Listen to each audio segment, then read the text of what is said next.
It's the rules. It's how to capture a man's heart, and it's for women. And it says all these rules that you have to follow, and you will capture a man's heart. And the rule number 1: have huge breasts. Yeah, that guy likes it. Yeah, because apparently men love women with huge breasts. They do. They like that. That's what they say. Not this character over here, Andy.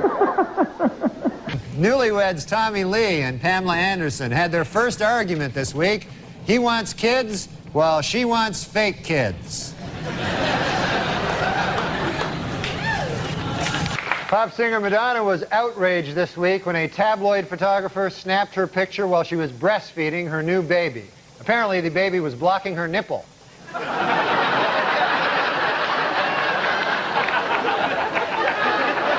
Connecticut legislatures are about to pass a law that would make it illegal to prohibit breastfeeding in public.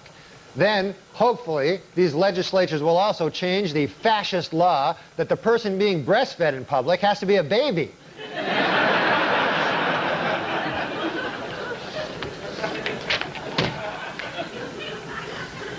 Michael Jackson has reportedly stepped right into his new role as a dad, spending many hours a day with his newborn son, doing the changing, the burping, even the breastfeeding. So, it's nice when a fella does that. Asked recently what will set his new Batman film apart from its predecessors, Batman and Robin director Joel Schumacher said, quote, "In this one, all the costumes will have nipples."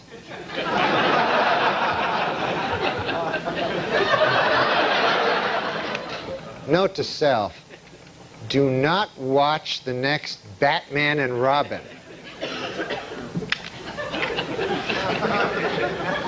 Wild Premiere Magazine's list of the 100 most powerful people in Hollywood hit the newsstands this month. In an odd bit of ranking, Demi Moore was ranked number 28, while her breasts were ranked 20 and 21. So,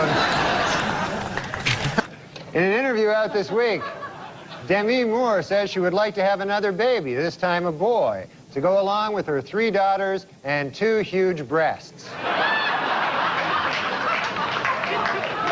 Demi Moore is wrapped filming on G.I. Jane, in which she plays a Navy SEAL combat officer. Moore says that in contrast to other Hollywood portrayals of women in the military, her character will have giant breasts.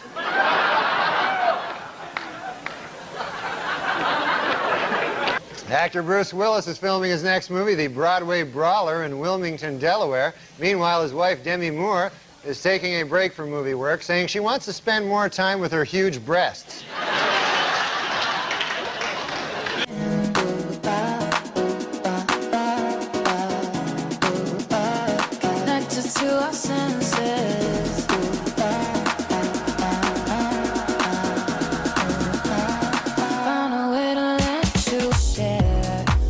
Who do you think is attractive? I like Anna Nicole Smith. Oh, come on. You're You don't like her? Come on. You don't like Anna Nicole Smith? Come on, she's gotten heavy. He's putting me on. No, I'm not. I saw a picture of her recently where she was really, really fat, where she didn't look good. Right, but you're talking about years ago when she was thin. Oh, okay. Not that long ago. Yeah, a couple of years ago. So you like big breasts? Yeah, I like big breasts. Does your wife have big breasts? She has normal size breasts. What, C cups? I don't know. I hear you talking about those. I don't follow those. You're in bad shape. Do you like Sally Struthers too? Oh, I did. You did, right? Yeah, that's your type. Oh my like God, blonde I and love buxom. Sally Struthers. Not anymore though. What? Well, you don't like her anymore. No, I don't like her with the flies around her. It's kind of a turn off. Anthony Jeselnik, are you going to be live tweeting Last Comic Standing Wednesday at 10 p.m.? You have to now. Oh, I do. I think I keep thinking that NBC is going to tell me to stop, and they won't. Is that an assumption that you're just not going to be asked back? Because they're like, oh, we love you, you did a great job, but they just had to cut so much of my stuff that I don't know if I would. If I could maybe go back, but I would just be smarter about it. I would just know. Like, my biggest interest was just riffing with Norm. So I wish I hadn't written so many jokes that they were just going to cut all of them and just been kind of loose and screwed around more.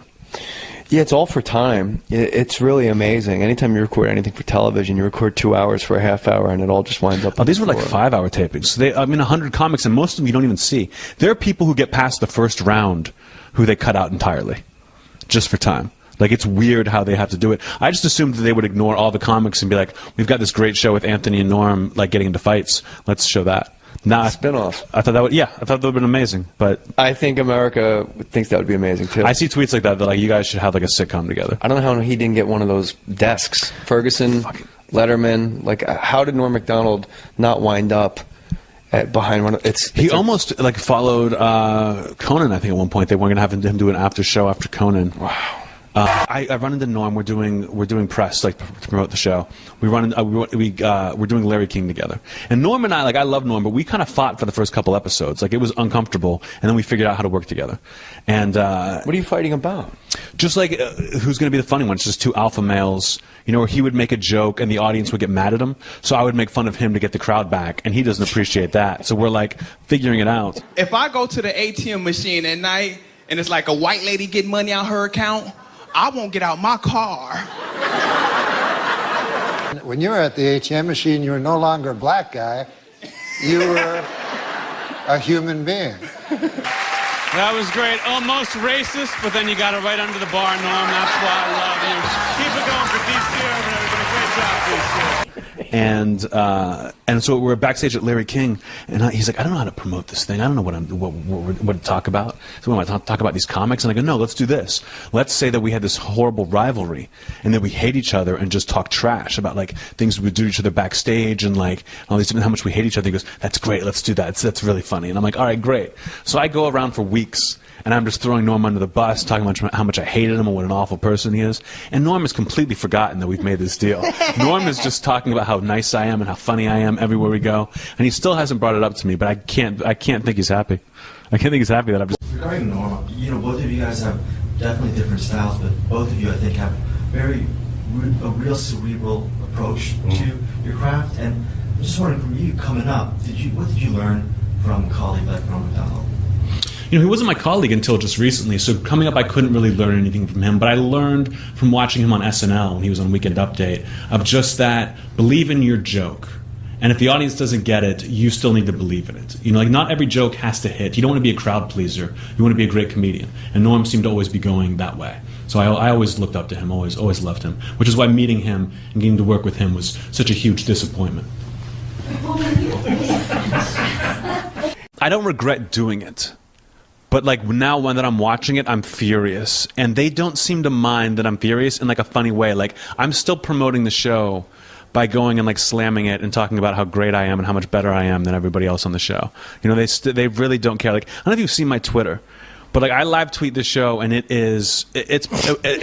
they're borderline war crimes what I'm doing. Like, I will now. Wednesday, 10 p.m. We're all going to be following Anthony Jeselnik on Twitter as he live tweets Last Comic Standing, and then of course Norm being at the end chair. That's just manna from heaven. Like, thank you, God. Sure, but that's to watch Norm Macdonald. That was like why I took the gig, was to work with Norm. I was like, oh, that's amazing. When am I going to chance like this again? Let me do this. And the way he was in the taping is so much better than the way they edit that it kills me. Like, why? Because I think he's really good on the show. He's really good on the show. Constructive advice. He's good, but it was fascinating to see him like unfiltered, especially when they took out all the bad comics. Some of the funniest stuff on that show is when a bad comic comes up and the judges trash them, I'm trashing them. Like, that was really fun, and that's all gone. They didn't want to embarrass anyone. So it's like the one reality show where they don't want the drama. And Norm was like borderline a monster to people. Like, he would say things that would kill me, that I would be like on the floor dying laughing. Like, I would have to take time. One of my favorites was he told this one girl, he said, he just like, and she did fine. Like, the other two judges really liked her. And this is what would happen, was like the other two judges would like the person, the crowd liked the person, and then Norm would just be like, I think you suck. And it would be like, everyone's like, I can't believe you're saying this, and I can't believe you're so against the other two judges. But so this girl, he says, she's done fine, the other judges like her. Norm says, I thought that was horrible. I think you're one of the worst people I've seen in this whole competition. And I'm like dying laughing. And then he goes, I think that you are incapable of writing a joke. And she goes, oh, well, I'll work on that. She's trying to be nice. She's like, okay, thank you. I'll work on that. And he goes, no, don't work on it. I said you are incapable. And that was the most like crushing thing he could have said to someone.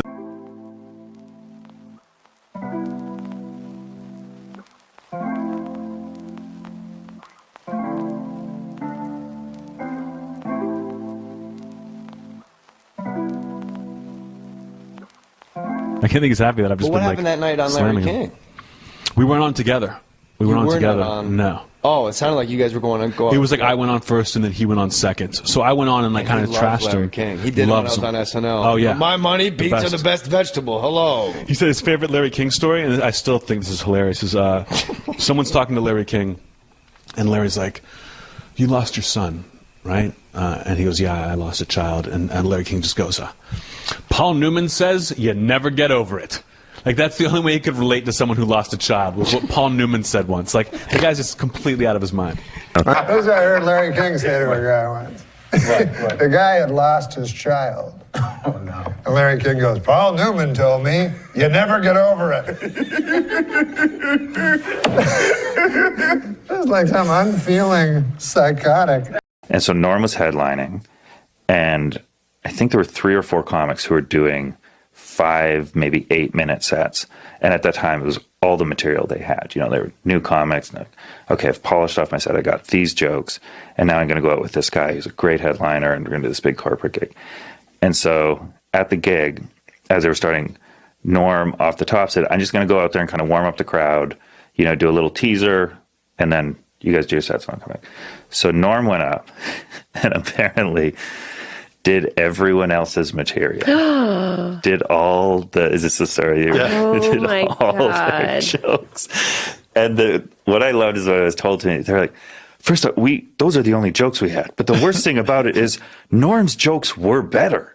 Like, our jokes were, he had 3 hours and he was going to do an hour on this show. So he was only doing it to fuck with them. Oh, and he said, but we were just mortified because it's like, it's not like we have a lesser 5 minutes. Right. It's like, that was everything. He went, and when he came off, it was just a joke. And he's like, that was your crazy. turn. Yeah, your turn. Oh my so God. I think they just went up and flopped and like tried to do crowd work and tried to, and I liked the motivelessness of it. Yeah. It was I know. Just and then because they have to drive with them like for an hour afterwards. Would. Like, hey, wasn't that great when I did your acts? What were you thinking? I must have been crazy. That's also only a joke for the other comics. Oh, yeah. The audience It's doesn't as inside know. as it gets. Yeah. They saw like a pretty okay opening, and then what the hell happened in the middle? Right. And then Yeah. the guy that closed came back, and he was still really went out good. and killed. Yeah. I just love that. Yeah. Oh me my too. God. Well, that's mortifying. And then he also didn't get any NPR swag. It happens at all levels. Yeah. That does make me feel better. And joining us in the show before the show living room is host of Norm MacDonald Live on YouTube, the wonderful Norm MacDonald. Yes, and Jenny, all the stars are here. Do you want a microphone, Norm? Yes. Is that my tree? What a disaster. Jenny, all the stars are here. It's true. Beardy Man, Claude Racine, Dax Flame, Betty Fine, You got it. and Raphael Fine. All the stars You really keep up with all that are stuff. here tonight. Oh, yes. Harley Morenstein is here. All right. And we also have comedian Todd Glass. He'll be hanging out backstage with some of tonight's guests. And on the red carpet, we've got comedian Kulap Viley Suck and host... I feel like Todd will be struggling to know these people. I'm sorry, I'm going to continue with the what the computer says, Norm, although I'd I'm love sorry. to talk to you more than this computer. We're on but the I have to computer. do what the computer says, even though I do love you, Norm. I think you're one Okay. of the best. We're also going to be talking to the Well, host I'm no Harley Morenstein. You're not, Norm, but you gotta just let me read this fucking Okay. thing. We're joined by the talented trio called the Lonely Island. Yeah, Who you will know be what I on the call big. them? What do you call them? I call him Sandberg and the other couple of fellas. The Mind Squad The is other how couple. Rolling Stone put it. Hey, can I ask a serious beautiful. question? I mean, fuck all these jokes. like when you name yourselves, right? Yeah. Do you ever have fucking moments of regret later because it's permanent, almost like a tattoo? Absolutely. Yeah, The Lonely Island, I was outvoted. Oh, you were? Yeah. What were the other runner-up names? Well, our first album was called Incredibad, and I wanted that to be the name of the band. But We would have had regrets about that too, though. Probably. Let's be honest. There's no winning when you're a comedy troupe. Right.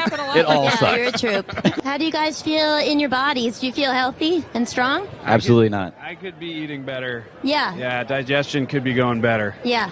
I feel like that about Hey, myself. enough of these fucking jokes. Can I ask one more serious question? Hit me with a real one, Norm. Real one. Sandberg, when you went to SNL, Yeah. you went different than anybody else because you were already a fucking big hit, right? I don't think so. Is that true? We were definitely No. not a big hit. No. Oh, Saturday Night Live made you guys a big hit? Yeah, I mean, we had a small internet following. Oh, so the computer doesn't really work to make you a big hit? I mean, that was like 17 years ago, right? How long ago was that? It was a while ago. It's changed now. Yeah. Yeah. So when you started Incredibad / The Lonely Island. Yeah, The Lonely Island. What's the significance of that name, though? That's what really I wanted to ask. The Lonely Island. You think of all islands as kind of lonely. Do you really want to hear the story? Yes, please. I do Yeah, I do too. a real short version, which is just basically was what we called the apartment we lived on Olympic with all the traffic. It was a sarcastic name from a sarcastic Tennessee Williams style sketch we did about the apartment. Akiva wrote a one-act play. God damn, I wish I had a time machine. Oh, To it see was that so great. action. Yeah, no, to take back my question. Thought you were going to say to murder Hitler. I would not. You know, people always fucking want to murder Hitler with their time machine, right? But then I feel if I got back there, I'd be afraid of falling under the spell of his fucking beautiful eyes. It's true. And Once oratory, and you then- get locked in the gaze. Yeah, and then I join the fucking party, That's knowing his me. thing. He gives you his full attention. You're like, whoa, All wait right. a minute. Maybe there's Norm, something to I've this guy. No, but before you ask another serious Believe it or question, not, we they're gotta telling move on. us to wrap it up. I don't exactly I know want to. why you Wrap guys. it what? This was fun for everyone. It's the For the Lonely record, Island, guys. I would have killed Hitler. So thanks, gentlemen. Can I just clarify? if I did go back in time to kill Hitler, I would do it. Yeah, yeah. I wouldn't get That's lost the- in that's his the front eyes and door then choice. bail. Yeah. Just so I don't get like hit from all the like I know, all the- defamation Yeah, leads. no, Yeah, He would, of you would end it. Yeah. pro. Listen, Okay. man, I'm sorry about We gotta wrap it up. I'm sorry It's about over. bringing up Hitler. You really brought this live show to a new This is level. the first one, right? This is your first interview? It's just gonna get worse from This is here. the first time I've ever interviewed a If man. you can bring things to Hitler come. into all of them, they're going to ask you back for sure, which is I know what you want. That's what we're all hoping for. Okay, tell him to go now. Or you could just be Hey, I dead with love Hitler. you guys, man. Rock tonight. Love you guys. Love you. Thanks, guys. Good to see you. Goodbye. You too, buddy. I'll take my trash. I'll take my trash. Thanks, guys. Oh, we're back. I just have word that all the stars are out. Rhett McLaughlin and Charles Lincoln Neal just were spotted. All the stars. It was good to see those workaholic guys because I personally am a workaholic. For many years, I was helplessly addicted to workahol. The Roastmaster General Jeff Ross joins us. Hi, Yes. Jeff. Welcome. Hi, everybody. Oh, you got the first Hello, applause. world. Yeah. Norm, this is so fun. Thank Yeah, you for having man. me on your live podcast. It's always fun to see you without a giant cloud of marijuana smoke between us. Well, it's outdoors. It drifted away. Yeah, how you doing, buddy? You got your hair cut a little. I had a little trim. I was at the doggy groomer for 2 hours today. Now, I asked have for- a question, Jeff. You usually show up wearing something very exotic. Yeah. Why the denim today? I dressed like Billy Jack. Yeah. You look sharp. great. I Thank you, like Jay. I it. appreciate it. Yeah. We're trying to up my game for the live YouTube show. Yeah. Oh, man, you're a hot fucking piece of ass. Look at that. I do all my shopping at the mall. Have you ever been to Forever 41? Forever 41. Norm, you're Listen, dressing like you're going to help somebody move. it's- You're wearing sweatpants to the biggest show in YouTube history. This is the biggest show on the internet. You dress like you're going to paint the set. He can't help himself. I gotta ask you this though. Hey, I saw, by the way, on the computer, a show you do now called Morning Roast. Unbelievable. You wake up in the morning, you turn on your computer, there's Jeff Ross waking up himself, roasting somebody. How's that work? Well, whatever comes to my hungover head, I just start making fun of, and Yeah. I put it up on my YouTube page. God damn, it's funny. Who should I roast this week? What about Cassim? Yeah, It would be an honor Cassim. if you could just do me. He's an Arab, if that helps. I only roast celebrities, Cassim, so you're off the hook. Thank you. What do you dress like? You're like Harry Potter's accountant. You just not that up. Well, I want to thank Jeff Ross for turning the mirror on me today. Back to you guys over there. Like the inventor of a cure of some disease we haven't thought of yet. Look at you, like Orville Redenbacher's fluffer. I don't know. Norm, do you know that you can watch live stream stuff on your phone? I don't tablet? believe that's true. I know I can watch it on my computer, but I don't believe I can watch it on anything other than my computer. Today is a day for you then. Guess what? What? Google, our Yeah. friends at Google here, Sure. sent us a free Nexus 7 tablet. Really? Well, they sent it to you. Don't say us. Yeah, yeah. Don't say us. It was just you. Just Norm. Let's not get all fucking plural. Thanks, Google. Thanks for nothing, Google. What I wanted to show you is how easy it is to watch yourself and other live streams on your tablet device. On the computer. On the computer. Yeah. Go ahead and hit play there. Okay. It's Oh, right I there see. in my. It's so simple. You see your face? Oh yeah, it's me with a huge fat fucking face. Yeah, I didn't want to be the one to say it. Yeah, I've been having a lot of trouble. My doctor, he said, he's not a very nice guy. He said, open your mouth and say oink. Yeah, you need to get better insurance, Norm. Insurance? He was calling me a fat pig. Well, I mean, nobody's going to disagree with him. Oh, Chasm. I'm sorry, Norm. I've got an acid tongue. You do. You're an acid-tongued Arab. Well, here's this. Well, that's very for kind free. of you. Thank you very much. Say thanks to Google. Thanks, Google. I appreciate it. Thanks for nothing, Google. Yeah, thanks, Google. Yeah, back to you What the guys hell? over there. Oh, baby. Hey, That's dangerous. it is dangerous. Oh, here we go. We've got creator and the star of Comedy Central's hit series, the Sarah Silverman Program, and she's a member of the comedy collective Jash, and also Sarah Silverman is a wonderful person that I'm really happy to be around right now. Thank you, Jenny Slate. Straight up, sunglasses. You know how I feel about you and about sunglasses. How do you feel? I feel good. I hope this our bit works out. We'll see. It'll be fun. Hey, Norm, thanks for dressing up. Hey, Sarah, listen, man. Congratulations. That's the 100th time that joke's been done tonight. But I also want to tell you, I have a bet with Daniel Kellison, a rather large figure. Daniel Kelson, who put this whole thing together, Yeah. way over his head. He says you did can. it. He says you can explain what the fuck Jash is. Jash is. Pay up, fucker. Jash is a comedy collective, a United Artists, if you will.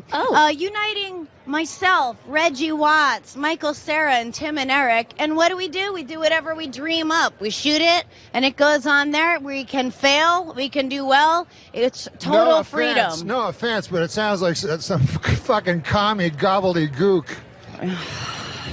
You got me, Norm. I mean, I've never heard the word collective.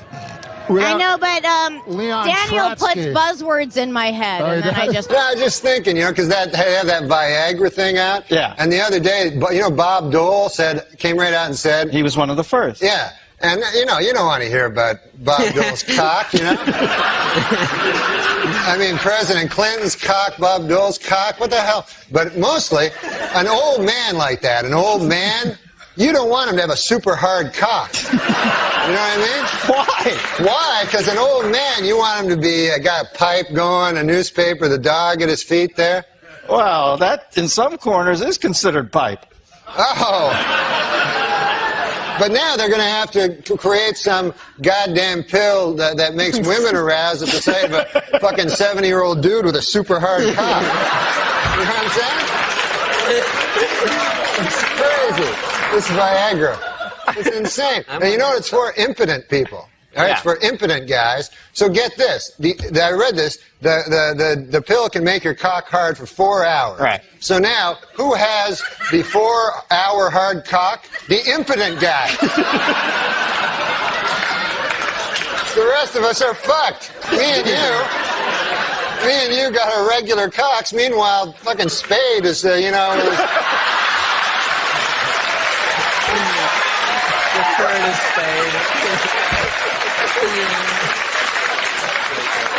Oh, man. I didn't see it. I didn't see it coming. Dude, I know you didn't. He brought it all around and then a vicious rib kick into his best friend's gut. Once there's too much cock talk, I try to just zone out for a minute till it goes back. the other way. If there's too much cock talk, this guy has fevered nightmares all night. Dreams, I mean, like sweaty, fevered dreams from the cock talk that's been all over his head. Why bury me twice? He's killing me. No, he's a good man. That erased it. All right. No, he's a good man. Who cares? After all that, that's the whiteout he puts on. Yeah, I know, it's awful. After he talks about you doing chin-ups on cock for 18 minutes. No, he's a good guy. I was having dinner, and then I was going to take the red eye back, and I was to pick up Norm MacDonald in my rental car, and we're on the same flight back. But I think he was in first class and I was in coach. So I went to Soup Plantation before and had dinner with some friends, and then it just hit me like your story that I don't know if you told while we were doing this. Yeah, 5-pound weight dropped down in your belly. That happened to me, and I had the diarrhea of a lifetime in the bathroom at Soup Plantation. Like, not a luxurious bathroom. Like when you think it's over and you've cleaned up and you're getting up and you stand up and you go, oh my God, it's starting all over again. It was like that. It was like I was sweating, like I wanted to take my shirt off. Yeah. So I'm like sick. I'm sick. Okay. So I clean myself up, you know, and I go to pick up Norm MacDonald, who I worshipped, you know, at that time, and I pick him up, and we're driving. I've never told this story. I've never told him this. And we're driving to the airport, and Norm goes, "What the fuck? It smells like fucking diarrhea in this car." And I'm going, what? And my heart is going bam, bam, bam, bam, bam. And he goes, did you fucking shit in your pants? And I go, what? I don't know what you're talking about. And I like we roll down our windows. And I'm thinking, what is he smelling? Like, I must have like stepped on it or something. Like it literally, I don't know what it was. And to this day, like I was clean. I swear to God. And this is your worst nightmare. It is still to this day probably my worst nightmare. And he's going, fucking smells like fucking diarrhea in this car. And I'm like, well, I don't know what to tell you, Norm. But in my heart, my heart is just like pounding out of my chest. And I'm just like, what is wrong with me? And I'm feeling it again. And then we get to the airport and I go to the bathroom and I'm totally clean. I don't know, like I'm still to this day, like I don't know if I like it was on the bottom of my shoe. Or maybe in like that, when your underwear and pants form a little hammock underneath you. I don't have that. I'm a lady. Yeah. I don't know, or maybe it was a crazy coincidence. Maybe, I mean, it makes more sense that Norm shit his pants and was like yelling at me for shitting his pants. I mean, he's a guy who literally took a shit and then forgot to wipe and walked away and pulled up his pants because he was like on the phone.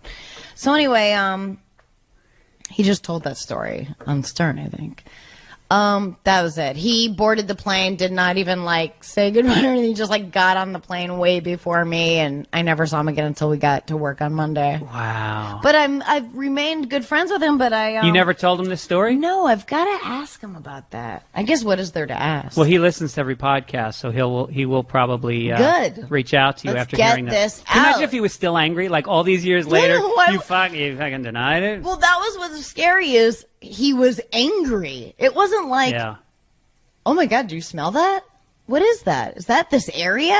I hope you don't think that's me. You always give somebody an out. It was just an accusatory anger. Wow. And I wanted to, shit your pants. honestly wanted to just drive the car into a wall and kill us both. Wow. Would have been less embarrassing. It's been so long since you came around. Need one more chance to make this right. So stay. This is what Norm just didn't care about anyone. This a quick story. Pamela Anderson is on, and every time a hot chick would come on, Catan would go over the top to like, oh my God, you know, he'd write a sketch. We're gonna make out. She's hot. She's with Tommy Lee Hammer. Back off. Yeah, right. I mean, come on. So he writes a sketch, and they do this sketch where it's the Twilight Zone when everyone's in pig face or something. Right. So that's the goof. So me, Catan, we're all in it, and Norm is the guy who's got to go, imagine if you will. And Norm doesn't read sketches, and he's a pro. So he would rehearse it and go, hey, imagine if you will, second time, and Catan would go, my God, you don't even sound like him. Why would you do that? And I would stand and go, Norm, you gonna hit him back? Like, you gonna say something to him? You just gonna take that from this guy? Now we go to a dress show, which has an audience, and it's being filmed. Right. And again, he starts punking into Norm on the set. Right. He's going, oh my God, Norm, you gonna do it right? It's my only sketch. Right, you don't sound like Rod Serling. He's like, hey, imagine a 10, 9, and we're on. And, hey, imagine if you will. And he knew the deal. Right. Now we go to air. And Norm still hasn't said nothing. Every time Catan would say something to him, I'd look at Norm like, hey, man, you're my hero. What's up? Because if you're not going to say something, I will. Right. And sure enough, he'd give me like a wink. I swear to you, he'd give me a wink. I'm like, I don't know what's going on. Live air comes on. And I'm like, 20 seconds to the Twilight Zone sketch. He starts up again. Where Mike, the whole audience is listening. He's like, oh, my God, Catan. Norm, you better sound like... Oh, God, Pamela, you're so hot. Norm, Pamela, I can't wait if you ever get rid of... 10 seconds! Norm turns to Catan. Right before his head, he goes, hey, Pamela, did Chris tell you he's gay yet? And he's got all this rage because he likes being gay. Everyone, why don't you just say you're gay and you wouldn't have all this anger and be a pester? 5 seconds! And you wouldn't have all this rage and try to interrupt everyone's sketch because you suck this week. And we're on! Imagine if you will. I'm like, there's my hero. There's my hero. See, he knew to save it for the live.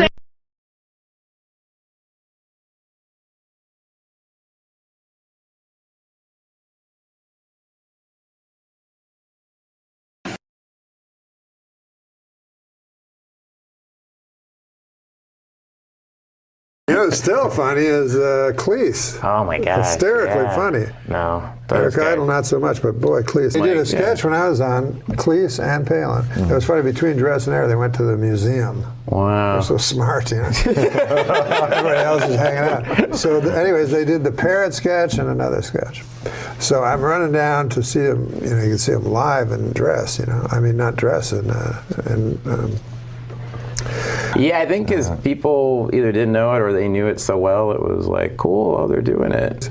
I remember Lauren introduced me to Michael Palin once, and I felt, it was like the Bill Murray experience, where I'm like, everything I do is just, like, like, I saw you at 7, like, what do you say? And I was just like, hi. Michael Palin, please don't applaud, we're short on time. Thank you. And I'm John Cleese. One of my ex-wives died, that it was very sad because it was the wrong one. I tell you, until I met my wife, I always felt incomplete. Now I'm finished. My mother will be in a car and we'll be driving and she'll go, Ralph's. She'll just read words on building. I'm 79. Yeah. You're 79? I don't look it, do I? No, because my mother's 79 and... She looks old. Maybe that's the way it is with ladies and men. I'm 79. Yeah. You're 79? I don't look it, do I? No, because my mother's 79 and... She looks old. Maybe that's the way it is with ladies and men. New songs on the radio sounding fake. Prince and Genesis were better anyway.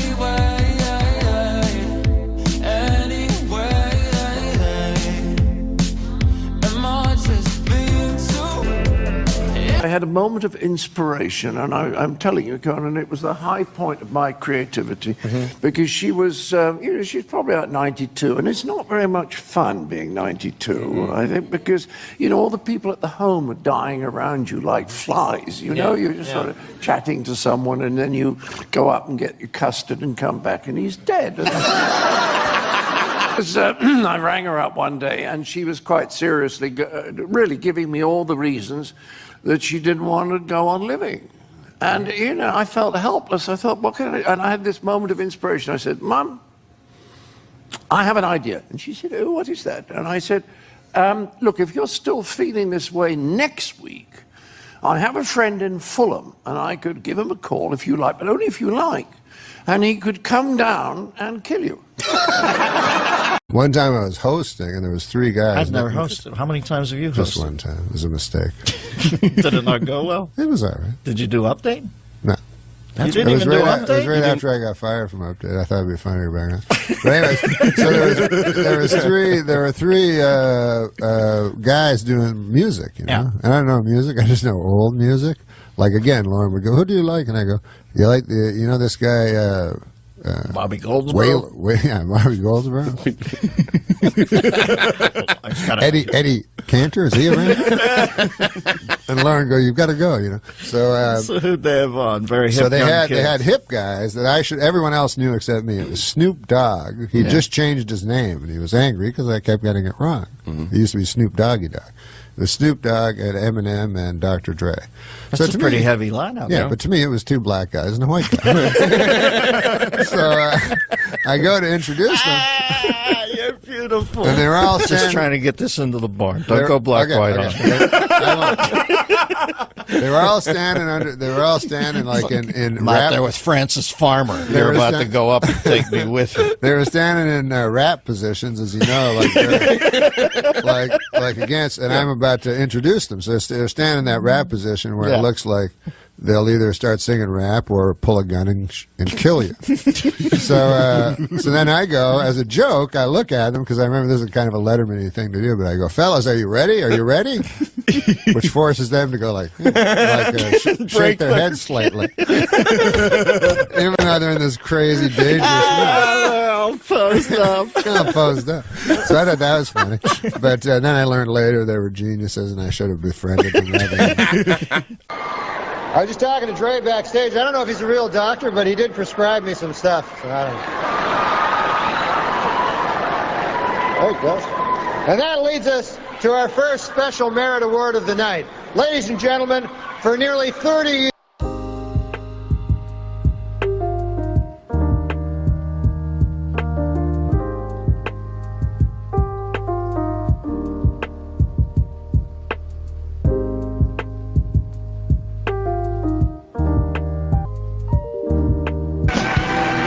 Okay, folks, before we continue, I have an announcement from the management. Would the owner of a Glock 9 with the inscription, "Too Puffy with Love," please pick up your gun? It's at the hospitality suite. Hey, did you see the filth out did you there? see the Kramer thing? Oh, I did see that. We could look at that right now if we wanted to, but we don't have to Makes look me at that. laugh. Yeah, does that make you laugh when you see that? You've The done. whole You've thing done. makes me laugh. You've done stand up. I know Michael Richards. You do, okay. And he's no racist. He's not a racist. And when you say something like that crazy, it can only be a joke. You know what I mean? He was out of his head element. He didn't know what to do. Yeah. But there's no way that a guy who's racist screams it at the top of his lungs. You know what I mean? Well, certainly, I don't think he was anticipating the fact that a cell phone could have been putting this onto CNN as he was saying it. No, I think he was right. thinking, He wouldn't do it on the Craig Ferguson show. Right. Maybe on here, though. We could maybe to get him on here to recreate that rant. I don't know. Up here in front of the brick wall. You know what I read today? Yeah, in the what? Inquirer, that Michael Richards was attacked at that pink yogurt place. Oh, he was attacked? Yeah. Well, that's another thing that's sort of scary is, first of all, Mel Gibson has a career that he could hurt. Michael Richards doesn't really. Wait a minute, Norm. I believe Super Dave was going to tell a joke there. I'm kind of. I'm sorry. I thought it was really. No. Well, it seemed to me that he was going to say something because he wasn't being serious. And then you said some. Super Dave, was there a joke there? No, Norm. No. I was telling the truth. Okay. That I read where he got these punk kids ran at him and slammed his car and everything, tried to turn it over, and he ran away. Right. Yeah, because I'd be very frightened because Mel Gibson, if you make fun of Jewish people, then it's not like you're in danger. But what? If you're driving what did you around, say? You heard him. Uh-oh. Hey, here's the thing, and I'm going to say it again. Here's a very funny thing that happened. Marlon Brando, remember, said that Hollywood ran. The Jewish people ran Hollywood. That's right. Yeah, but Marlon Brando. And then he had to apologize. Marlon Brando they let him work. Say anything. Marlon Brando lived. Well, listen to Norm MacDonald and Super Dave argue about the Jews. Marlon Brando lived behind a cardboard cutout. What? He lived behind a cardboard cutout. He was 900 pounds. So he could basically say anything. No, but don't you think Michael Richards would be kind of in peril? And well, but I don't think he had a career. No, I'm saying just physically. Hey, did you cut us off? I didn't. Are we just talking? Yeah, you guys. We're not even on the radio. You haven't been on for the last hour, but that's great. That's so great. I haven't talked to Norm in about 3 weeks. Jonathan, don't you think that Michael Richards may have his life sort of in danger? Yes, yes. No, I would move to either Tucson or Idaho. Yeah, or Wisconsin. Why, is Wisconsin good too? You know what I'm saying, yeah. You mean like just a shack in the woods or something? Or Boston. He could move to Boston. Yeah. Stay hard. Wait a second. No, wait. Do you know the joke about B.B. King's wife? No. You don't? No, I don't think so. B.B.'s having a birthday, so she wants to surprise him. So she goes to the tattoo parlor. She says, put a B on one cheek and a B on the other. So the guy does it. She goes home. B.B. comes home. She opens the door, bends over, drops her shorts, and says, surprise! He said, who's Bob? Oh, that's racist. There it is, ladies and gentlemen. There it is. The one and only Super Dave Osborne and his joke about Yeah, sell that to Michael Richards, man. Why, that's not a racist joke. Yeah, sure it isn't. Who's Bob? Yeah, you know, that's the way you want to broadcasting in stereotypes. 97.9 FM. Let's do it this way. Yeah. Bob Hope's wife goes to a tattoo parlor. No, but you chose an African American. Well, but Bob Hope is dead. Yeah. Go ahead. And she says, put a B on one cheek and a B on the other. She comes home. Bob Hope comes home. She bends over, pulls her pants down, and he faints. Now, Bob Hope is dead. Yeah, I know. Bring me the body of the great Bob Hope. If he struggles a lot of time up with a rope. If he smells a bit, wash him down with soap. Just bring me the body of the great Bob Hope. Bring me the body of the great Bob Hope. Another song by Super Dave Osborne and Norm MacDonald. They've collaborated together on a great new CD, Music from Dead People. Want to hear something? Guy comes home with a duck under his arm. Oh, shut Wife up. opens the door. Yeah. She says, where the hell have you been? He says, this is the pig I've been screwing. She said, it's not a pig, it's a duck. He said, I'm not talking to you. All right, that's enough. That's enough. Super Dave, Norm MacDonald. Why did you make her African American in that joke? Yeah, why did you say? You heard him because you're racist. He said you're racist. He said, why did you make that African American in your joke? That's what you like to do, don't you? Super Dave. Hey, don't you feel sorry for Michael Richards, really, though? All right, go.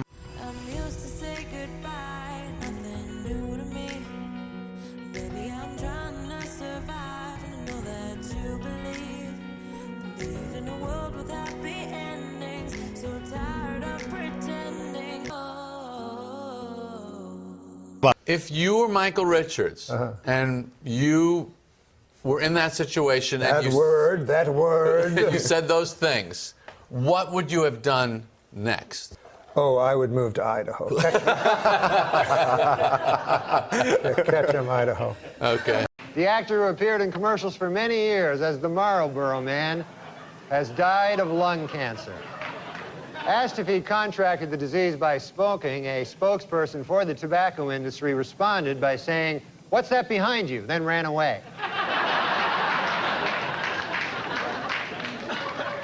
The U.S. Tobacco Company has announced that between now and December 31, it will donate a portion of its sales, at least $1 million, to the National Volunteer Fire Council. In return, U.S. Tobacco asked that for the rest of the year, everyone pretend that cigarettes don't cause cancer. According to newly released confidential memos, presidents of the nation's largest tobacco companies decided as early as 1964 that cigarettes should contain increasingly higher and higher levels of nicotine. Asked to comment, a spokesman for the tobacco industry said, "Really, that's interesting," then got plastic surgery and moved to France.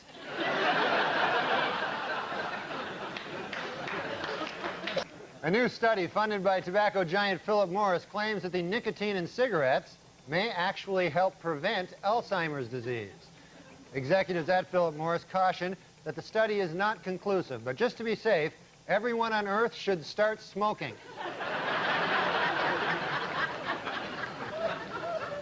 Earlier this year, the Liga Group paid out more than $750 million in a court settlement when it was admitted that its cigarettes are addictive. And this week, the tobacco company unveiled its new warning label. It reads, "Warning, don't try to sue us, we don't have any money left." The FDA has approved a drug used for anti-depression to help people quit smoking cigarettes. Although it should be noted, the drug is crack. So... Richard Thomas of Chicago is taking a novel approach to getting his wife Sally to quit smoking. He is suing her in U.S. District Court, asking a judge to order her to quit. Legal experts say that considering all factors, Mr. Thomas actually has a very good chance of never having sex with his wife again. According to new medical studies, exposure to secondhand smoke dramatically increases a non-smoker's risk of getting heart disease and lung cancer. Jubilant tobacco company executives say the study proved beyond a shadow of a doubt that non-smoking can kill you.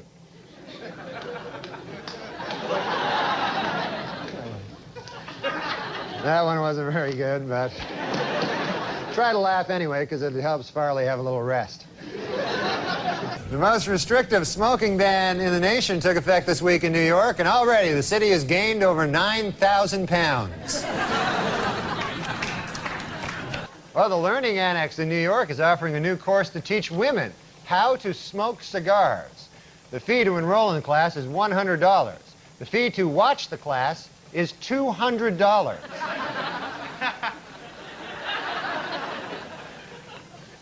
A new study says that people who quit smoking have healthier lungs. Yet another groundbreaking story from the pages of the medical journal, Duh.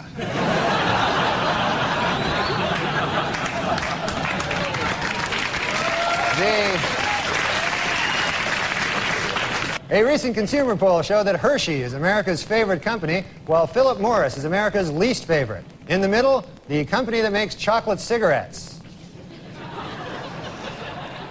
Right in the middle. Postal authorities removed a cigarette from a photo of blues artist Robert Johnson to help dignify the musician in a new stamp they've issued in his honor. This isn't the first time the post office has altered a photograph. In fact, the original photo used on the Elvis stamp was based on this photo.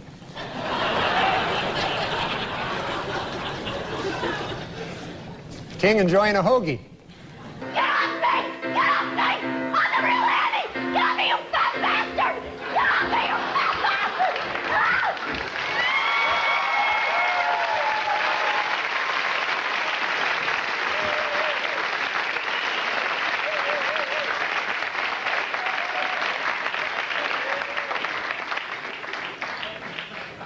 Oh, that was fun, wasn't it?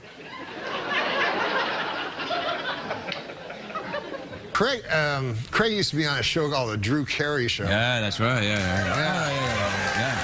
And you did the show right next door. You had the Norm MacDonald show right next door. And then I remember you were like, we had trailers, and I'd always be in my trailer. I like to go to my trailer and smoke cigarettes. Yeah, that's right. Yeah. And then you'd be in your trailer, and you'd be writing movies, and then directing movies, and then you'd be writing books. Yeah. It was because I was trying to not smoke. But people are waylaid by your laid-back image. They don't realize what a furnace of ambition you are. Hey, that's true. I am. I zig when they zag. That's what it is. Yeah.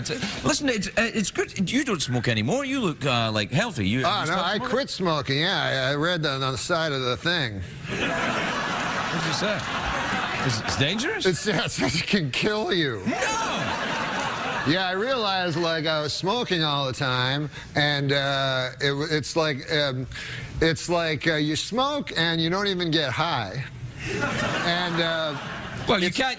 They're not mutually exclusive. You can get high and smoke. It's not like you have to make a choice. No, I'm saying the cigarettes do not. Get you high. Yeah. Well, you can. There's a substance you can put in them though if you want. Oh yeah, no, I don't do drugs or alcohol. Neither do I. You used to be. I thought you were an alcoholic. Gosh, Norm.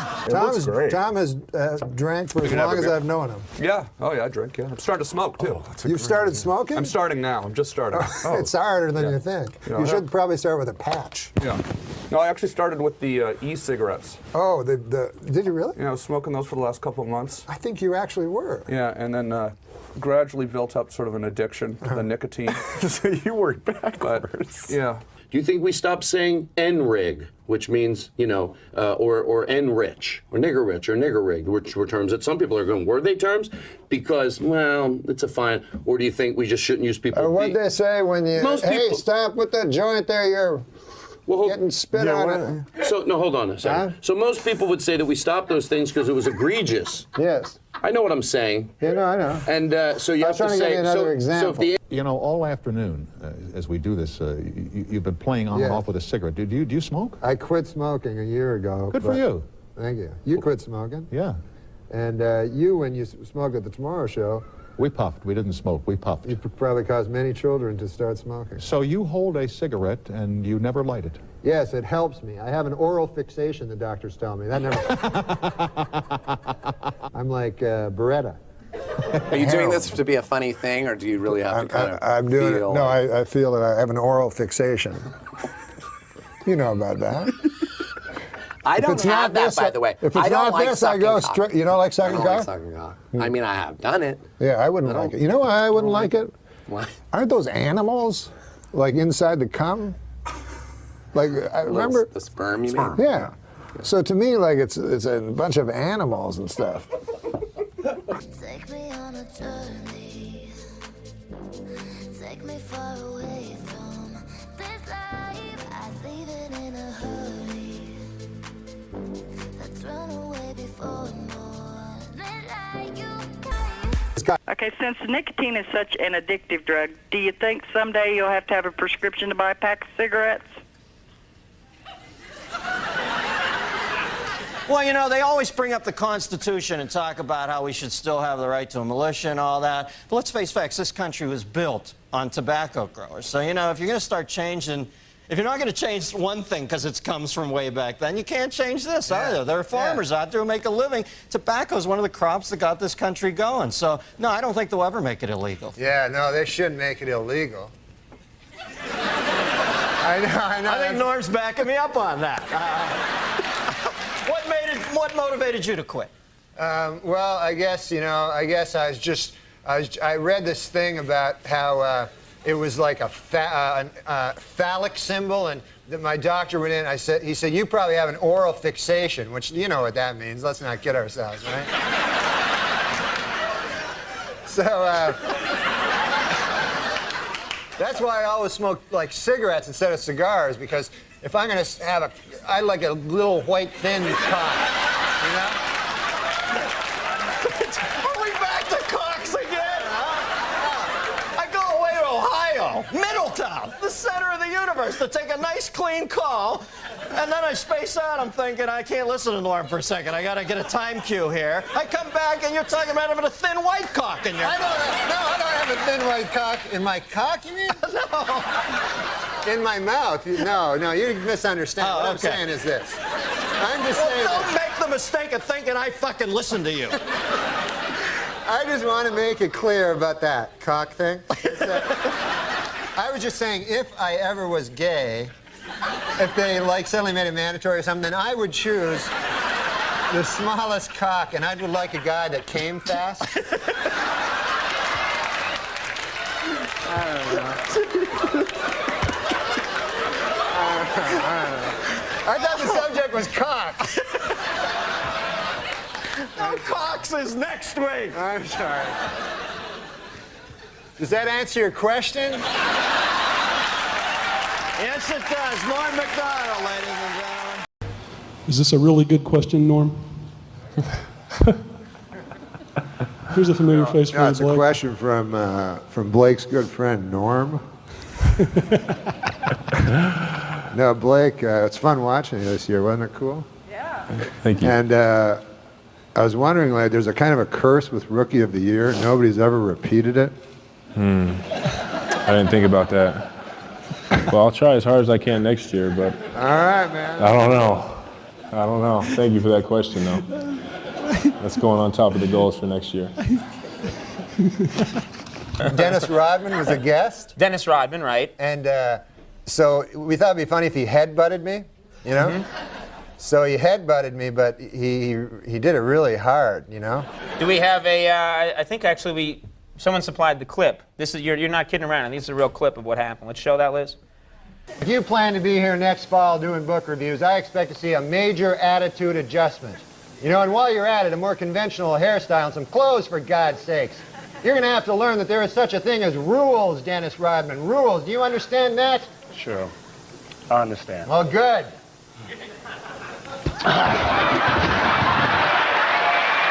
That's the way it is. Good night and have a good weekend. Wait a minute. It did look like he, You hear that dull thud of like skull on skull. Yeah, It really... Yeah, and I don't have like a strong head. I haven't been working it out lately. Really? But he has like an athlete's head, you know? But no, beforehand he said, like, I said, hey, don't hit me with your head, or no, you know, don't really hit me. And he goes, no, Al. He goes, he had this thing where he was going to put his thumbs, and as soon as he touched my thumbs, I go back, and then he got all excited and headbutted me. So, like... So did you feel him like pull the thumbs back, and then real head was coming in at you? And so I like blacked out for like a minute, and then the next day I had this huge headache, so I thought I was going to die, you know? And so I went to the hospital. I went to I don't want to say the hospital, but I went to this hospital and to emergency, you know, and they're all like, they're the craziest guys in emergency, all like crack. Everybody's on crack, you know? Every emergency is a guy on crack. Yeah. So I went in and they go like, hey, how much crack do you have, you know? And I go, I'm not on crack. And they go, what happened? I go, Dennis Rodman headbutted me. On the TV. He headbutted me on the TV. So they go, yeah. Right. How much crack, Yeah. So what happened? Anything wrong? Yeah, I don't know, man. They said, like, you can't tell. They said, like, the only way you can tell is if later on, if you go to sleep and you don't wake up. Yeah. That's why you didn't mention the name of the hospital. Yeah, I don't want to mention it. I didn't know this, too. If you go to emergency, you got to pay. They keep sending me bills, like all kinds of bills. You thought it was free, that you could just go there and... Yeah. I'm from Canada. It's all free there. Oh, okay. Good. Now, you were going to bring your son, your boy. Oh, my son was so excited to come. You know, he knows nothing about entertainment or show business because, you know. Yeah. And, I guess.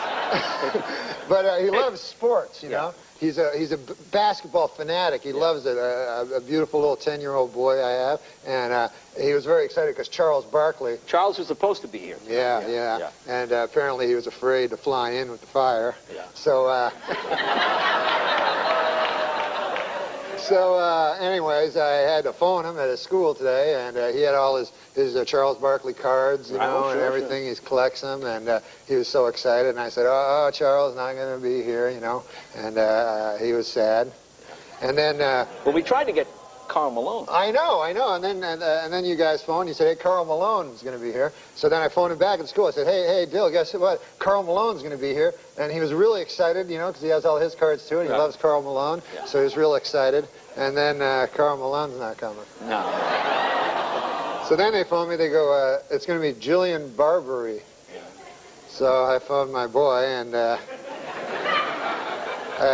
he's in school. I said, "Hey, Charles Barkley's not going to be here, and Karl Malone's not going to be here, but Jillian Barbary is going to be here."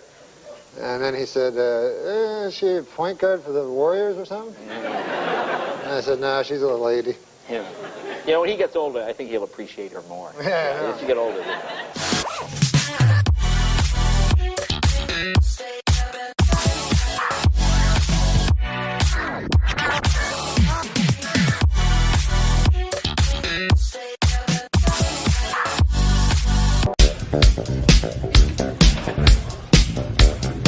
Hey, Alexei.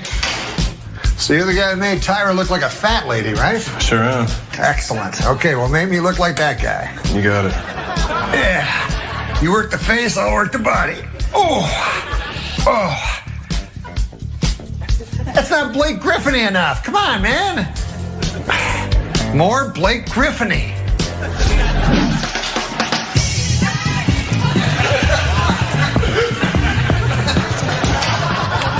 Now I'm going to find out what it's like to be Blake Griffin. First, I'm going to fool his teammates. stupid, Dor. I'm Blake Griffin, and you are? Your good friend and teammate, DeAndre Jordan. Oh, my good friend DeAndre Jordan, of course. So what time's rehearsal? It means practice, right? Yeah, practice. What's up with your voice? What's up with your voice? I'm open.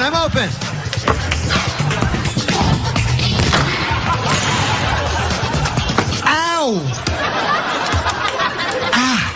Not so hard, man. All right. Hit me. Sky hook.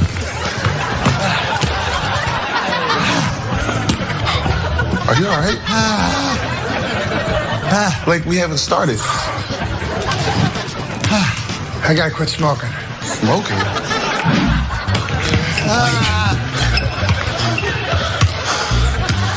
What's up with you today, man? Still got my defense.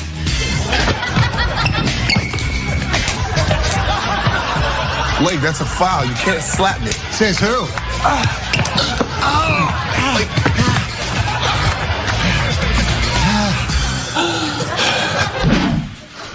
I got an idea. This always works.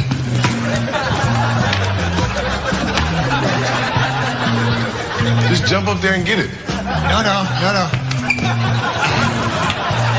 Yeah. Whew.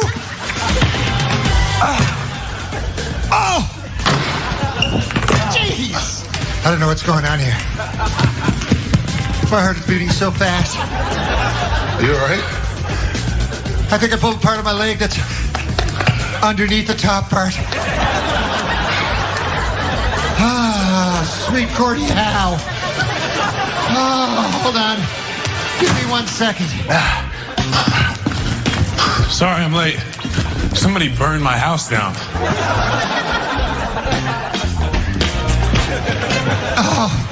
Oh no. I gotta start working out.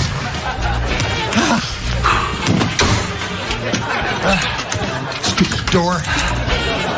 Oh, I just got this memo from the network. It says they're happy with the show's format, but they just have one note. It looks like from now on they want us to be a Western?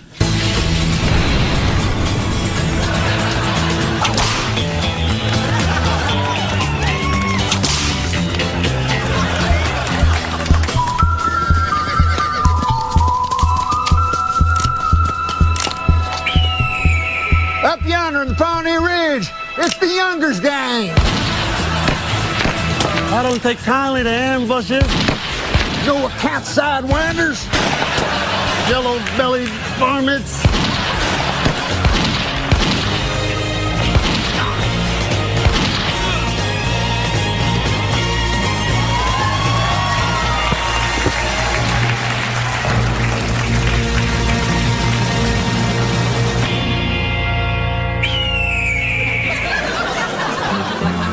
That was a smart chunk of shooting there, Tiny.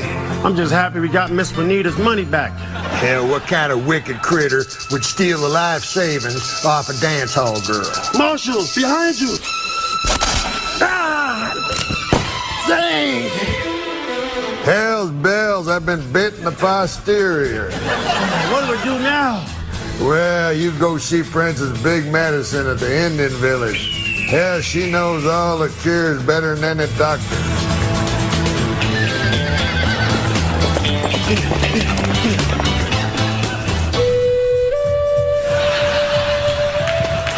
Princess, ma'am, the marshal has been bit by some serpent. You must suck out the poison with your mouth. This is the only way. Now go. Go with the wind.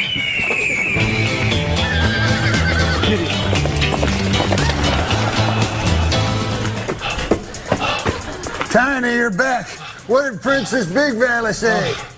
Oh, man, she said, Well, what did she say? She said you're gonna die.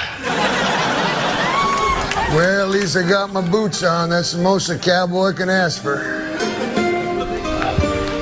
What in tarnation? Hey, the network says they have a memo for you. Says here, we didn't say Western. We said we wanted more about the Western Conference Finals. What a damn fool misunderstanding. Okay, that's it? It's a wrap. Taz, we out of here. All right. See you later.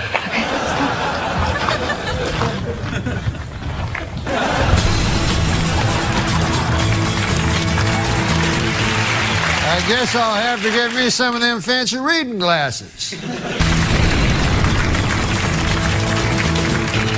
Any last request before we shoot both you? Well, I'd sure like to hear some country music. Twangier the better. Okay, we can do that. How about you? Yeah, shoot me first. This weekend, veteran news anchorman David Brinkley apologized to Bill Clinton for an election night commentary in which he called the president, quote, boring and uncreative. Admitted Brinkley, there was certainly nothing uncreative about the way you moved Vince Foster's body. The president's a murderer. You didn't know that? The mysterious Indonesian accused of illegally raising millions for the Democratic Party. Earlier this week, Secret Service logs showed that Mr. Wong had visited the Clinton White House more than 60 times. But on Friday, administration spokesman revealed that there are actually 2 John Wongs. Furthermore, they stressed that the John Wong who visited the White House is a different man. He isn't the fundraiser. He's the guy who killed Vince Foster. Rejecting conspiracy theories that President Clinton killed Vince Foster, a report out this week from independent counsel Kenneth Starr has officially concluded that Vince Foster took his own life. Among other things, the report cites evidence that Foster was deeply depressed in the days leading up to his death. Although the report does concede, Foster was deeply depressed because President Clinton was trying to murder him.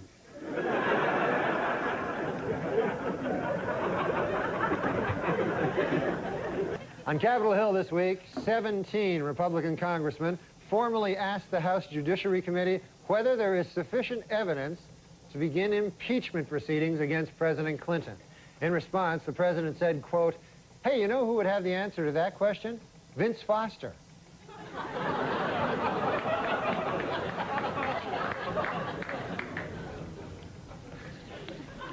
Okay, Norm, you're Canadian. Yes, I am. So what do you think of this whole presidential mess? Well, I hope that the Democrats don't steal the election from the winner, you know, but who knows?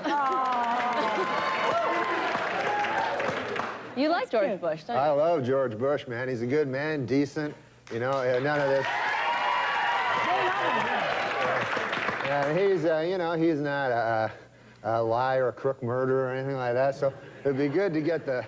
See, I think we should get the homicide out of the White House and get like a fresh start, because we don't want any more murderers. I think we should just go on to the next question. Oh. Who's murderers? Yeah. Oh, Clinton, he murdered a guy. Yeah, you know, we're not allowed to, you're not allowed to put out no accusations without That's a little darling. too far. That's the way it does work. Let's just go on to the next question, please. Yeah. This is not my week. What can I tell you? Oh, it's not mine either, and I'm being very nice, okay? Be a good boy. Now, Norm. Do you never hear that? No. Listen, No, we don't need I to don't want talk to get about into that. this, and I don't want to hear it, and this is not the place to make those accusations, and you're supposed to be funny. Let's get on to the next question. So get with it. There you go. This is a live show. Not for nothing, Norm, but you have been properly chastised by Barbara, so I'm now going to ask the next question. I thought it was a matter of record. Shut up! Shut up! Look, Okay. let me do this, okay? I'll tell you what's a matter of record. You will not be invited back if you don't shut up. All right, now. Let's talk football. All right, manslaughter. Let's talk football. Norm, did you ever hear the word? The phone is ringing. I certainly hope that's somebody calling to tell you to go home. Oh, no. Dude, you got a phone ringing. Oh. Answer the phone. Hello? Oh, yeah. Oh, no. The thing is this. There, you know Matt Strauss? Yeah, the producer. The producer. He told me it would be funny. He said, like, why don't you carry a cell phone on and then let it ring and then pretend like there's a guy on it? Is there anybody on it? No, it's a thing. Pretend You know what, Norm? You're a dead man. you talk to him then. You know what, Barbara? You know what you said about rage and work? Give this man a plate of soup and tell him to shut up. Norm, all right then. Let's see. Norm. What? Okay, listen, Norm, listen. Not only have you annoyed us, but I've read that you have actually annoyed one of your idols. Who is that? Oh, the great Bill Cosby. Yeah, what'd you do? Oh my God, I love that guy. He's my hero, you know, just like you, maybe Bill Clinton would be your hero. I love. There's no stopping you, is there? No, I seem to like Bill Clinton. They really, and this man leads into our show on Friday night. I know. It's all right, his career's over after this anyway, who cares? Go ahead, Norm. No, Bill Clinton, who's a great man, obviously. You know, everybody has their opinions, right? Mm-hmm. Are you moving along? No, You're Bill going to get to the point. Cosby. Cosby. Oh, God. Cosby. What's in that coffee? What are you drinking in there? Now, Bill Cosby is a great man, first of all. There has never been any accusations toward Bill Cosby about any... Will you just tell us what you did about Bill Cosby? Oh, I met him. I opened for him at a club, and he was a great man, you know. He's my hero of all time. You know how funny Bill Cosby is, Yes, right? I'll get to the point. I'm going past menopause. Make the point. Let's go. Not everything has a point. We are learning that, okay.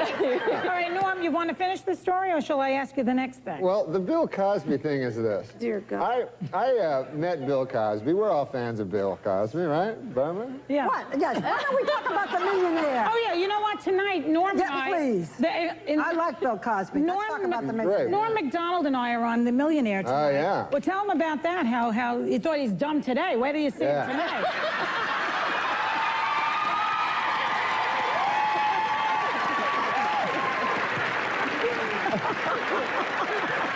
Come on, Norm. Tell him, Norm. People always told me Hollywood was like incredibly liberal of bias, and I thought it was untrue. But You want to talk about the millionaire? Yes, I do. You have 10 seconds tell to how talk much about you the want. millionaire. Don't tell how much. Don't tell him what I won? No. Oh. You're not allowed to tell anything like that. Well, what are you trying to ask him then? I don't know. Okay. He doesn't answer anything anyway. So All we'll tell him. right. Okay, so he's on The Millionaire tonight, and he's on Friday nights, and on Monday, his taxes will be audited. So he's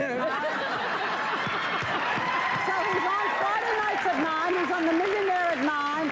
You can play along at home on enhanced TV. You are a number. I have never met anything like you. We will be right back.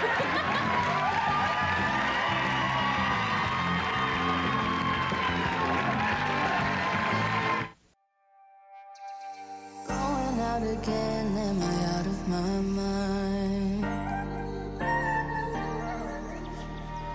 Going out with friends, gonna have a good time. As funny as that last bit.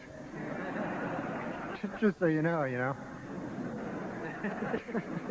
Well, good evening, Mr. President, Mrs. First Lady, and the distinguished members of the Radio and Television Correspondents' Dinner. When I accepted the honor of performing here tonight, one thought crossed my mind, and that was, please, God, don't let me bomb in front of the President.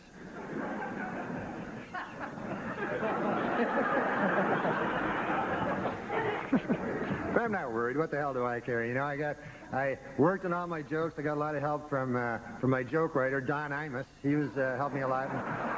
Are you familiar? You know this guy? He's a funny guy. He wrote some jokes. Anyways, the dinner was great. You enjoy the dinner? We had some salmon. Yeah, it was delicious. It was great, and I thought it was, I thought it was refreshing to see Democrats serve something other than subpoenas for a change. I thought that was nice, I'll be doing some jokes later. I just thought I'd...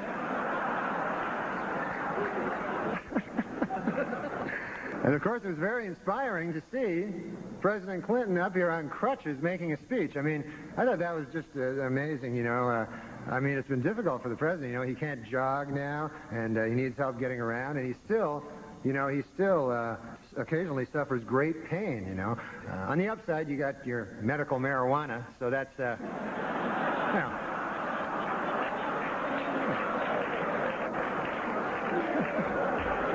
You must inhale, sir. It's the only way you're going to get better. It's...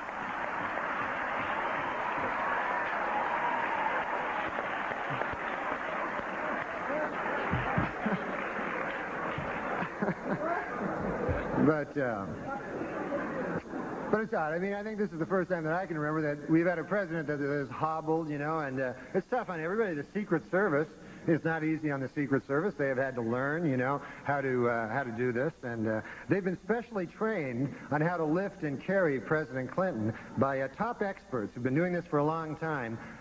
Boris Yeltsin's Secret Service agents. They've stepped in to help, you know.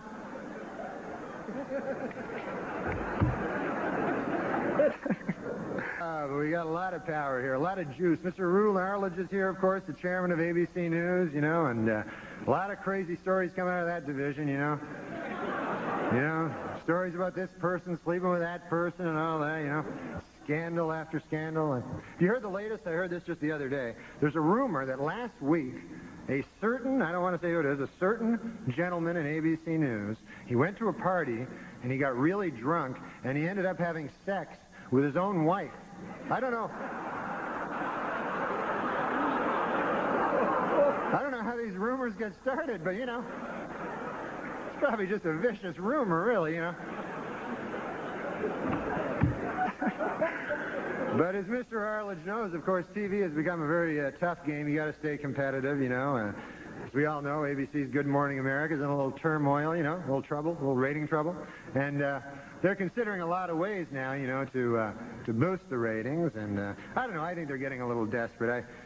I heard that next week Charles Gibson will announce he's a lesbian. I mean, is that going to help anything? Nobody wants to hear that.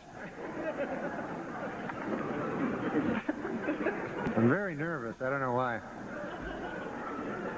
Before I sip this coffee, actually, sir, how much is it? How much would a cup of coffee cost in a place like this?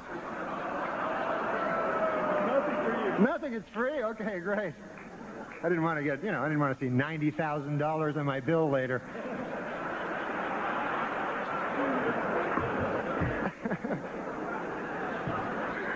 I'm sorry. And of course, there are some important Washington figures who couldn't be here tonight. Vice President Al Gore is not here. Unfortunately, he broke down and they had to leave him in the shop overnight. But they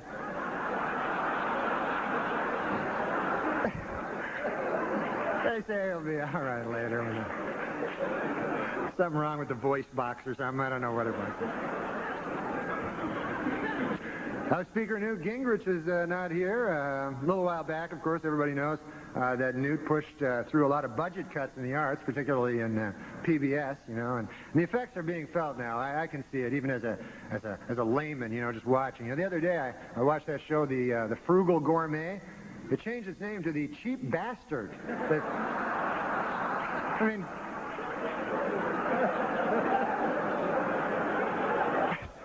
it's crazy.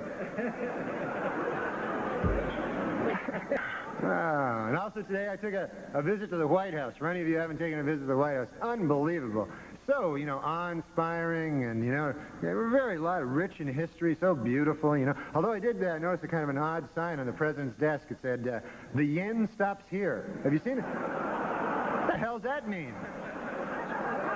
The yen? I thought it was the buck stops here, I'd always heard.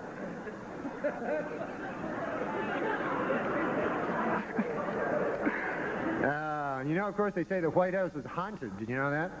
And I thought this was kind of sad. I heard last night that President Clinton charged Abraham Lincoln's ghost $10,000 to sleep in his own bed. So that doesn't seem right to me, you know? I mean... No. But look, the president, you know, has come under a lot of fire for raising money, but, you know, he's good at raising money. That's not a bad thing. Every president's done it. It's just that President Clinton is very, very, very good at it. Do you know he has organized in the past year over 100 fundraising dinners and over 200 fundraising midnight snacks? Did you know that? Is he laughing? Is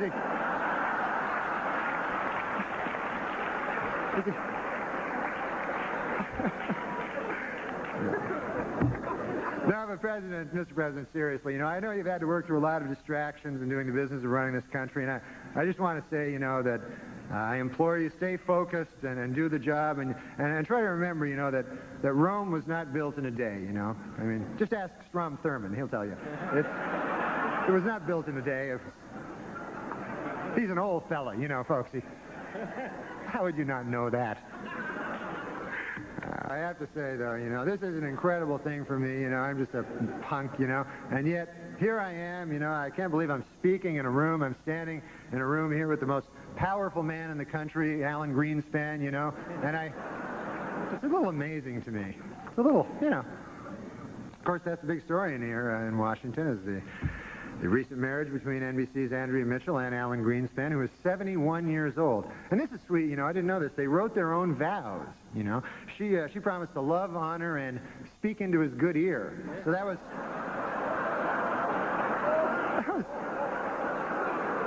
kind of sweet,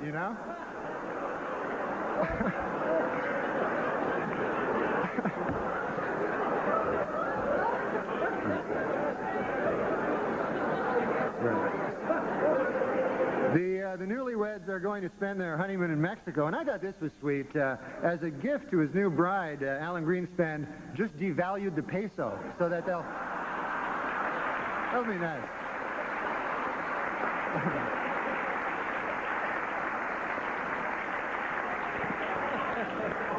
So anyway, a little bit more of my coffee. Anyways. It just occurred to me, Mr. President, you are now handicapped, and you're the President of the United States. You must have an unbelievable parking spot, That's...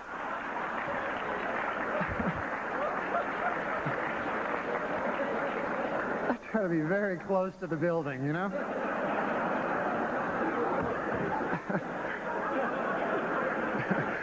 But, you got to hand it to the president. His injury is not holding him back from doing the business of the nation, in fact, he just nominated Major General Claudia Kennedy as the Army's first female three-star general. And I think that's great, She's doing a great job. Apparently, the only thing she's having trouble with is she's having difficulty figuring out how to sexually harass herself. She doesn't know how to...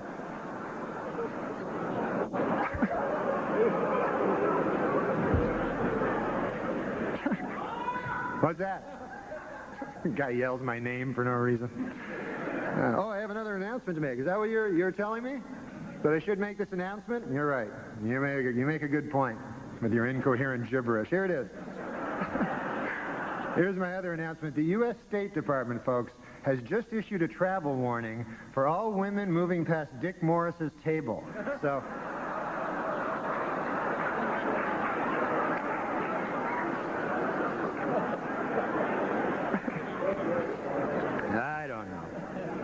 I don't know. Well, that's about it for me. I just want to, how about this Heaven Gates call? This is what everybody's talking about. It's unbelievable.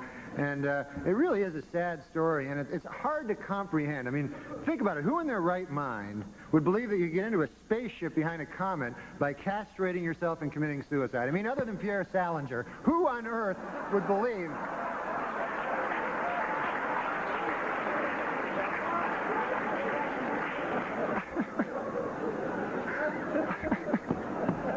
I just saw him out in the lobby with a pair of sneakers, Nike sneakers, a big purple shroud, going, where are they?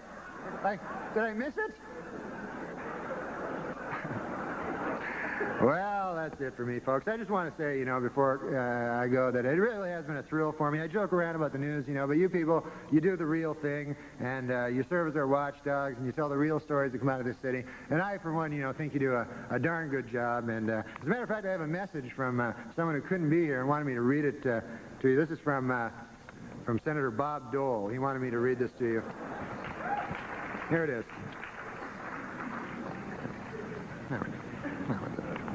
This is it. This is from Senator Bob Dole.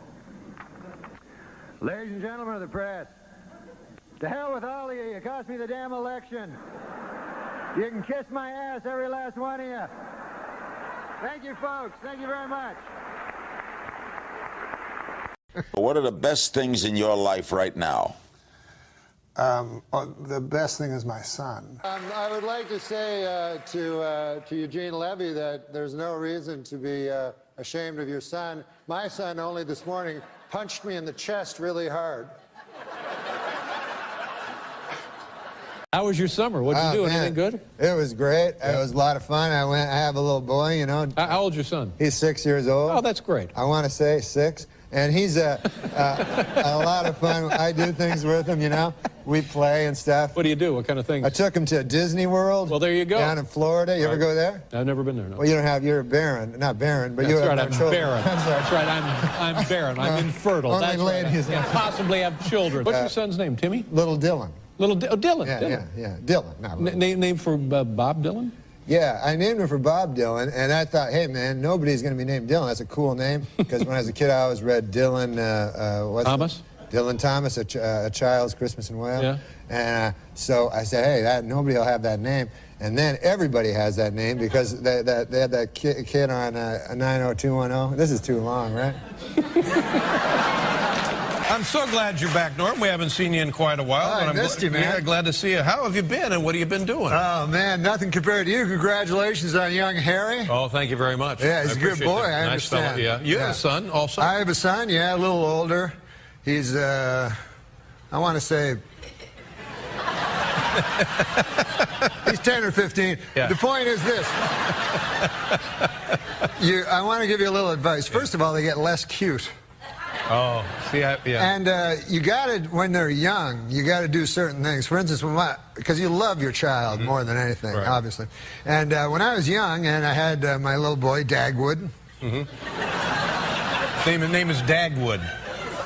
I named him after the literary figure Dagwood Bumstead. Yeah.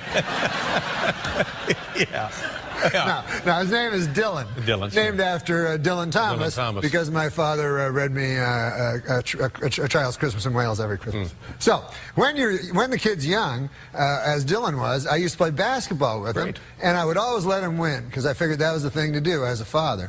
Now, he's 16 years old, and he can beat me easily. Oh. Now, he thinks that he's always been able to beat me. I told him, I said, no, I used to let you win. He's like, no. So my advice is beat the hell out of Harry. While I can. While you can. Yeah. Not sure that I can even now.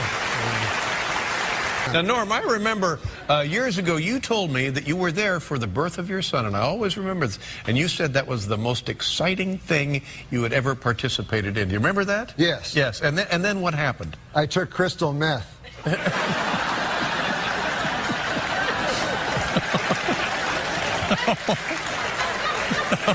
Oh, no, you didn't. I didn't know what you were getting. No, that's right. No, and then you said a couple of weeks later you went skydiving. Oh, was that it? Yeah, that was what it was. Yeah. Or hang gliding. Yeah, hang gliding. And how was that compared to the birth? It was. This was a joke I did at one point. I have to do your act for you now. Is that what it's come to? And you said that was much more exciting than the birth. Oh, I'm sorry. That's what's.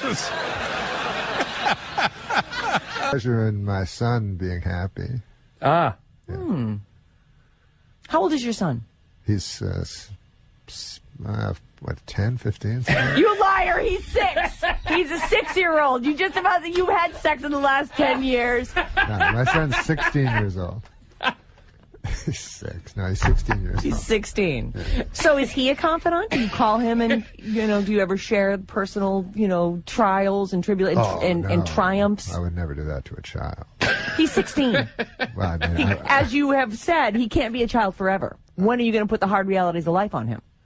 Well, that's an interesting question. That is an interesting question, because I actually have love for my son. Yes. Like deep, of course, deep love. He's your son, and so I don't want to damage him with the way you were damaged. With the harsh realities. Damaged. I had a great. No, but I don't want to damage him with any viewpoints I may have, because he's not ready yet for reality. I think children aren't ready for reality for a while, but I do tell them that education is pointless and things like that. What does his mother say? She thinks that he should go to college and stuff. Yeah. Yeah. He should. And you're Not like, everyone can grow up don't and be a waste your money. comedian. Yeah, I'm saying it's just arbitrary nonsense. You know, I tell him even the classes he takes now, it's just ridiculous. You know, that algebra has no meaning and none Unless of this he stuff becomes an engineer. Well, unless he becomes. Do you have no hope for this child? Unless he becomes a math teacher, math professor. But I mean, you know, you think it's a coincidence that they have 6 subjects out of 10 billion that they teach in school? And then you pick one of the 10 billion to focus on. No, you have to. You they need don't basic teach you math. 10 billion. You need basic language. It's lovely when the school has art or music, which none of them do anymore. A little PE to keep us from getting fat. I mean, come on. Yeah. No, they have Well, some good science, ones. some They of the have some basic good science stuff. Sure they do. Of course they do. No, I tell him if he wants to go to college, he should have a goal, you know, to be. He can't. He's 16. No kid at 16 has a goal. Their goal is like to be a rock star. Oh, Or you know what I'm have gonna do? sex. Well, Right. I mean, that's actually the goal. Does he want to have sex? Or did you tell him, oh, don't bother with that? There's nothing for you in that. It's just repetitive, just over and over, same thing. Discuss something like that with him. I hold him in too high esteem to discuss it. We're super short on time. I've already missed my traffic thing. I'm fascinated. I don't know whether to slap you or hug you.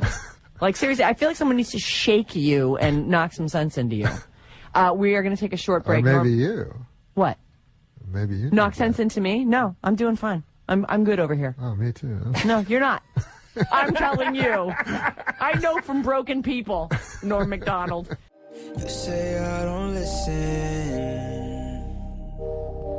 I tell you I try. And we both got our own problems. But I still. Is that a seal? It was sort of, I was being a sarcastic prick. Okay, actually, I was get what it. I was doing. I got you. But, you know, it's hard, you know, with the Webble-Vision's hard. It's never really going to work perfectly, you know. Yeah. We got a baby seal, we got a ferret, Listen. and no audio, but we can comment on it. We got Steve in the studio using just old-fashioned TV techniques. Yeah, Hey, this is somebody calling in. how are you? Funny.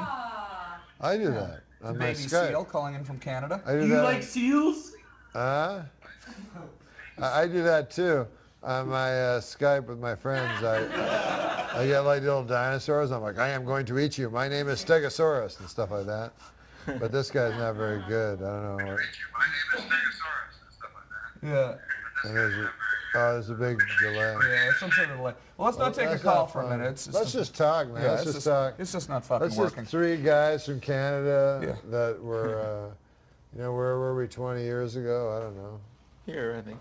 Wait, I wasn't here. You were here? Yeah, I think so. Oh, well, I was. How long have you been in Los Angeles for? I guess 14 years. 14 years. years. I was here for a little bit before I went to New York. But. Have the hills always been on fire every year as much as they are right now? Can we get a shot of that, by the way? We actually have a shot that we're literally right across the street from the burning hills of Los Angeles. Can we get a shot of that? Yeah. Your twins were born here. Norm? Your twins. Yes, your twins. Your twins were born here. Your twins are here right now. Well, I don't have a camera, so I can't. Okay. Okay, wait. Well, we'll get a shot of the fire in a minute. Your 2 sons are here tonight. This is a very. This is great. I wasn't sure if they wanted to be on the show or not. Those are your 2 sons are here tonight. This is a real fun. I'm glad you guys finally made it up here too. This is great. Yeah, you guys got to come up here more often. Should. Absolutely. Yeah, this is good. Now, Norm, yeah, are you going to bring your twins up more often? Oh, here now? Yeah, they can come out if they want. Yeah. You mean do a sketch or something? Well, no, I was just saying in the future. Sure. But if they No, want they to can come do on it right now. now. Yeah, sure. Do they want to come Steve, on? if we get up and give them the link. You guys don't have to leave, though. You guys No, can no, leave. we'll be here. We'll be in the audience. Okay. They're going to do a sketch? Off the camera, and I don't know what this is. Oh, yeah. Okay, here we go. Ladies and gentlemen, we are live on the internet right now. We're I should hold the box. trading seats here. Norm's twins are Dylan and Dylan. Dylan, yes. Yeah. Creative with the naming. How you doing, Dylan? Good. How are you? How are you? Wait, is that gonna work? I don't know. I don't know what this is. Okay, there you There go. we go. There we go. You're Dylan and Dylan. Dylan and Dylan. Yeah. You're both named Dylan. Yeah. Both named Dylan. Okay, good. Oh, well, thank you. Well, this is great. Yeah. So, both named Dylan, really? Yeah. Very good. Oh, that's good. And again, you've never been up to the show before? No. Yeah. First time. We got to see Conan and this tonight. This is a lot of fun. Double header. Yeah. And you guys have been to my hometown of Ottawa. You have? I have. Yeah. Yeah. It's because we're from Ottawa. You know, your father and I grew up maybe only 10 blocks away from each other in Gloucester. Gloucester? He grew up on Jasper, and I grew up on Monson. Those were your streets? If you look on your Google Earth, Jasper and Monson and Beacon Hill are not too far away from each other. Did you have a lot of play dates? No, because we didn't know each other when we were kids. We didn't know each really? other when we were kids. But then when I was about 15 years old, I started going down to the Yuck Yucks, and Dad was on coming through Yuck Yucks all the time on stage, and I was a huge fan. And now we're here hanging out. This is a nice little connection here, right? This is, you know? What? Yeah. Yeah. Your sons are here. We all grew up in the same neighborhood. I mean, this is, Where should I go? you guys come sit. You sit right here in the middle, Dylan. You sit right in the middle, and Norm, you sit down right here. Yeah, just like this. Why do I have this big giant mic? Okay. Yeah. And look, You can use look, this we have a caller here. That's Over all here. right. I don't want We have a to. caller. We have Cody on the air as well. Oh, Cody looks interesting. Oh, There's okay, a chair for you if you want there too. Oh, you sit on that. Really? That's pretty good. Where'd Steve go? He doesn't want to. He gave up? Or? have any kids here. Cody, do you have a question for Norm and his sons? You know, I've noticed lately, everybody has an opinion. And when I was young, it wasn't that way, you know. People would have maybe, 6 opinions, you know. Sometimes you meet a guy, he'd have 8 opinions. You'd go, God damn, that guy's opinionated. But about 6 opinions, that'd be about, and most of them were about food, you know, tell you the truth. People would go, Count Chocula, what the fuck's wrong with you? Stuff like that. You know, I mean, I have opinions. I mean, I have opinions that everybody holds, you know, I don't know. Yellow's the best color, you know, but I don't know if you call that an opinion, you know, it's just a, oh, hold on, it's my phone. Hello?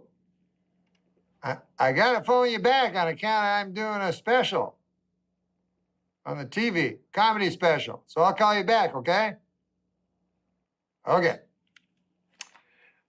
Sorry about that, guys.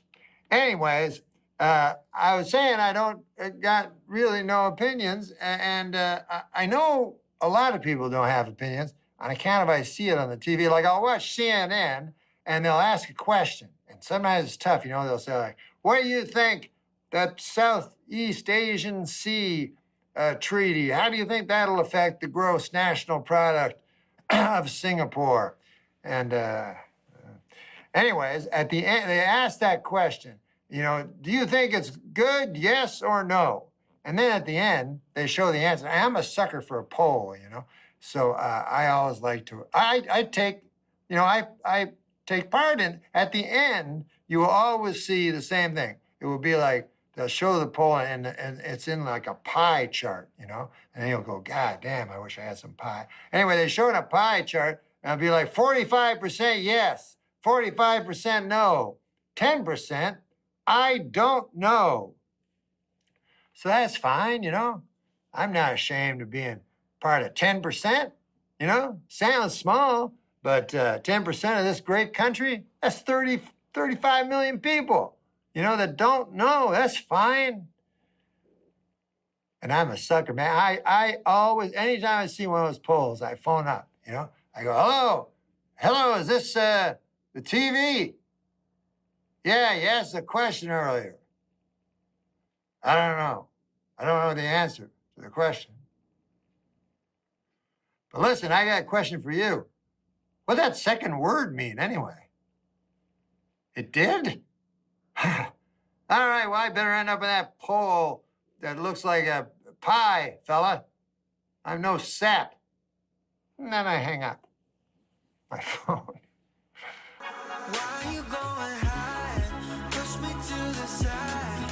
Just keep going on and I ain't getting tired. Yeah, you try to crucify all the good inside. You go and come now. Opinions are like assholes. Neil Patrick Harris wants to stuff. You should let me read this ahead. Opinions are like assholes. Neil Patrick Harris wants to stuff his cock in them. Oh, wait, that's just assholes. It didn't get a laugh, but I'm laughing. That's very funny.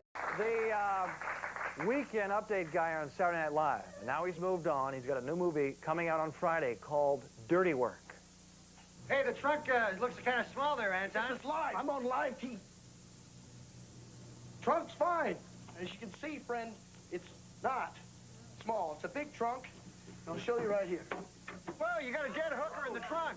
What? No, it can't be. Yes, it was. It was a dead hooker. It wasn't a dead hooker. Hell, I know a dead hooker when I see one. Hey, folks, come on. Hey, here's another dead hooker in this trunk. What? Oh, my goodness. What are you doing? I've never seen so many dead hookers in all my life. Lord knows I have. This is NORM MACDONALD.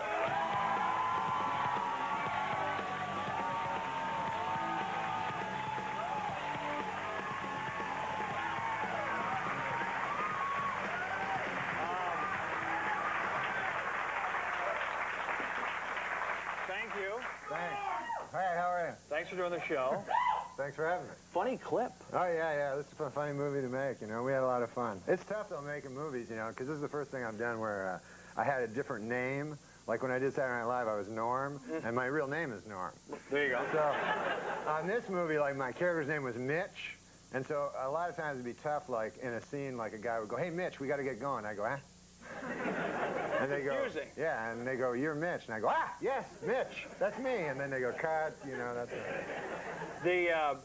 Were there any prostitutes hurt in the making of this movie? Or... Well, Chevy Chase beat up one pretty bad, actually. So Chevy is in the movie? Chevy's in the movie, yeah. He's a great man. He was my hero when I was a kid. So the great thrill of me when I wrote this movie with my buddies Frank and Fred was to put all guys I love, Don Rickles, Chevy Chase, Chris Farley, all my favorite funny guys ended up doing it. So I was Love Don Rickles. Yeah, Rickles is the greatest. Animals in the movie? There are animals. No, there aren't any animals. But we did kill some. You know when they put at the end there were no animals killed? Yes. That's hard to do. You know, we were killing possum and stuff. And we killed a horse. How about any dolphins or no? No dolphins? No, we would never kill a dolphin. That's wrong. I saw you last week on Regis and Kathy Lee. Oh, yeah. And it was fun. Although I got uncomfortable at the end because Kathy Lee was casting you as a leading man, romantic leading man, which is fine. Yeah. That's very believable.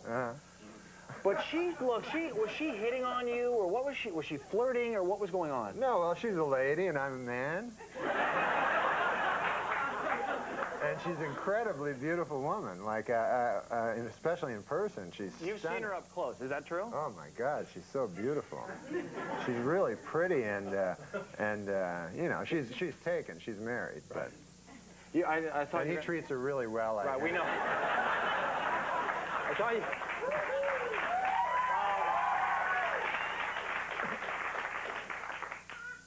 Don Ohlmeyer, we just mentioned him, was going to. MGM does the movie. They were gonna buy time during the NBA Finals. Yeah, how cool would that have been? That would have been great. But Don Ohlmeyer nixed it. He pulled all the ads for. What do you think it was the OJ stuff? Because I have an idea. If you would do some pro OJ jokes or pro wife murderer jokes. Different. You could still do that now. Do you think then he would come back around? I think he's definitely rehabilitated himself because now he just stabs women with bananas. Right? I've seen that. That's right. So that's doing a lot better, you know? And I think, I'll say right now, if this will help Don Ohlmeyer, that the only thing O.J. Simpson is guilty of is being one of the greatest linebackers ever. That would be running back. That would be running back. That's okay. It's time for 5 questions. There we go. Feelings flowing up and down, picking up the pieces that you left behind, hitting a new type of flow, breathing in the smoke and clearing up my mind. The thoughts of you, I never knew what the hell you got me into.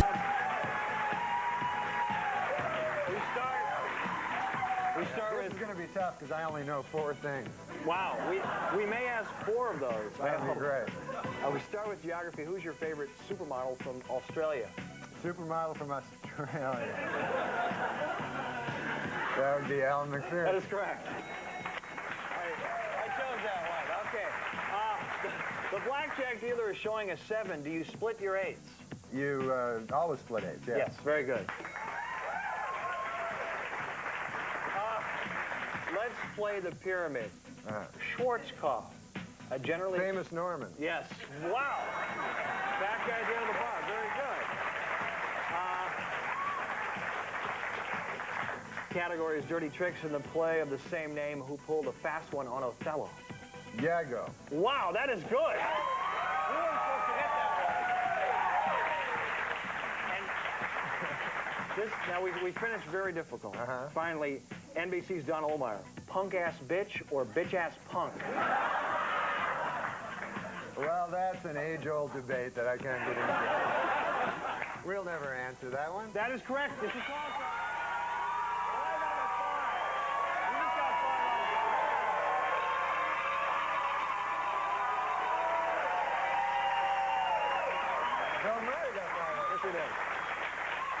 Dirty Work opens on Friday. Big hand for Norm MacDonald.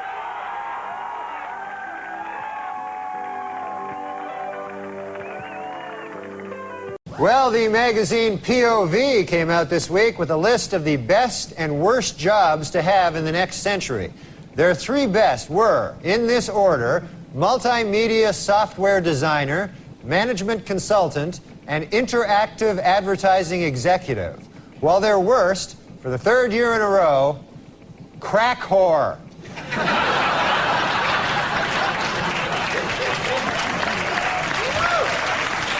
Finally, in U.S. News and World Report's list of the best and worst jobs for 1996 is out. Last year's best job, multimedia software consultant, was replaced by a new best job, bioindustrial engineer. And in the worst job category, last year's winner, crack whore,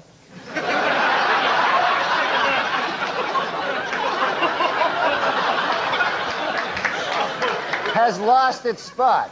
The new worst job is assistant crack whore. Finally, according to the U.S. News and World Report 1997 Career Guide, the best job in the United States for the 2nd year in a row is interactive business system analyst. However, last year's worst job, assistant crack whore, has been replaced by a new worst job, crack whore trainee. I swear to God, this one will really do well. This one concerns a fella that won the lottery. And he was a garbage man. He won the lottery. He won the New York State lottery. And he won like $8 million, and he said he's not going to quit his job. And you've always heard that, right? Right. I'm going to keep my job. I'm going to keep my job. And there's only one occupation where the person does not keep his job when he wins the lottery. Wins the lottery. You know what that occupation is? No. Crack whore. That was amazing. You pulled it out. I was worried about you for a minute. I thought you were in deep trouble. I thought you might get backed into a corner, have a lot more pressure on you, and then not have anything. I know. But the pitch came in low and towards the middle, and you put it out of the park. No, I didn't. What are you talking about? When people hear crack whore, they just start laughing. That's just the reaction people have. It's got birds fly in and sing a song. Crack whore. What are you doing now? I just saw on the TV my hair. Okay. All right.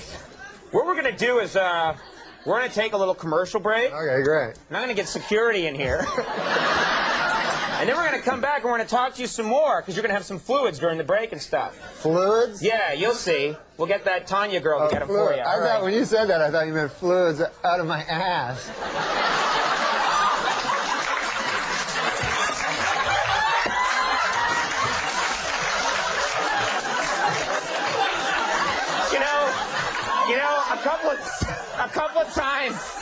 A couple of times in the 4 years I've been doing this show, someone has stopped me just before I went to commercial to try one more joke.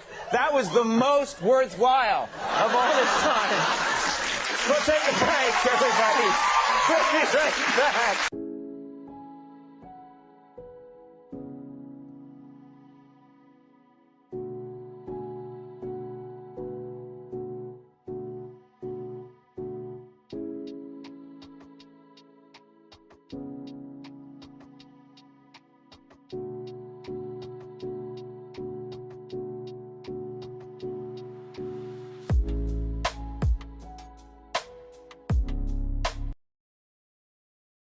Good evening. Welcome to Norm MacDonald Live, our third podcast.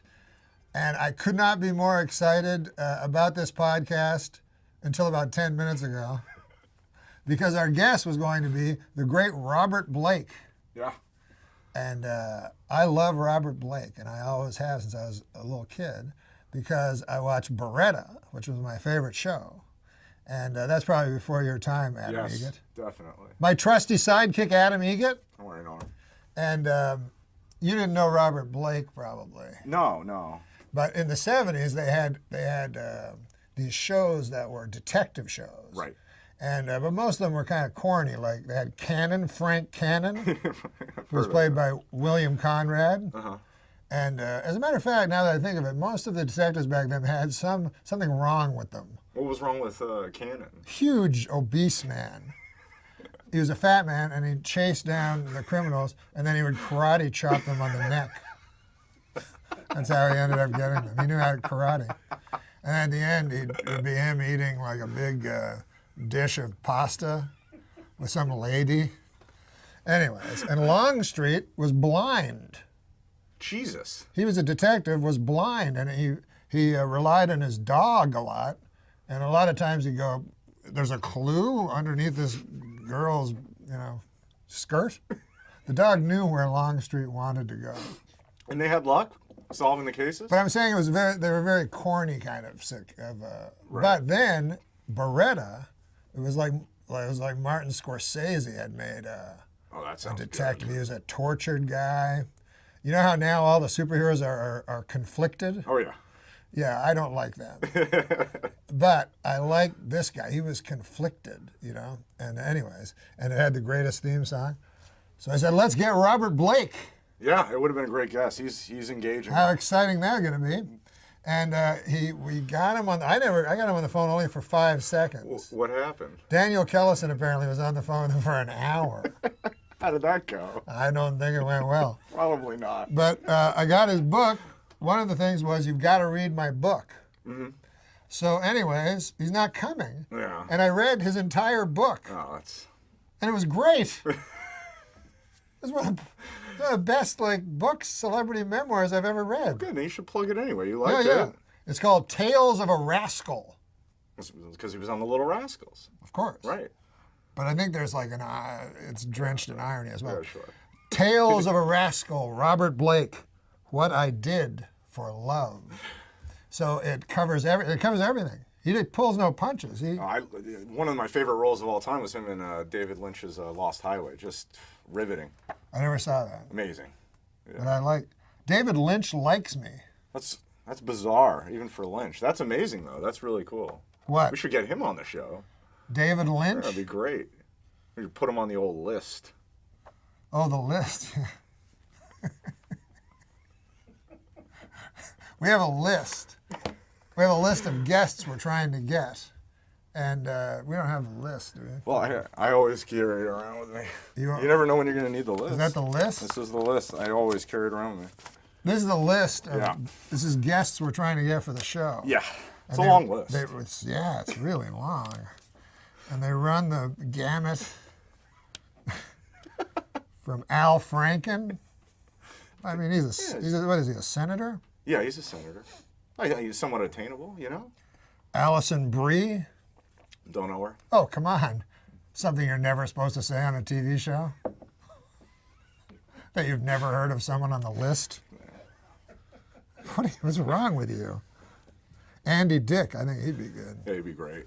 Arsenio Hall, and then after that it says, if needed. Yeah, I never understood. There's about 5 people with parentheses that says if needed, but they're just at random. Makes no sense. Yeah. Anyway. Who else on the list, Norm? Bill Murray. We can take him off the list. No, there's a lot of people. Any other? Anne Murray? Oh, Anne Murray. Who's in? I mean, I know. Do you know who put Anne Murray on the list, Daniel? Do you even know Anne Murray? I mean, I've heard the name. I know she was a singer or something. Tell me about Anne Murray. She's just an old lady.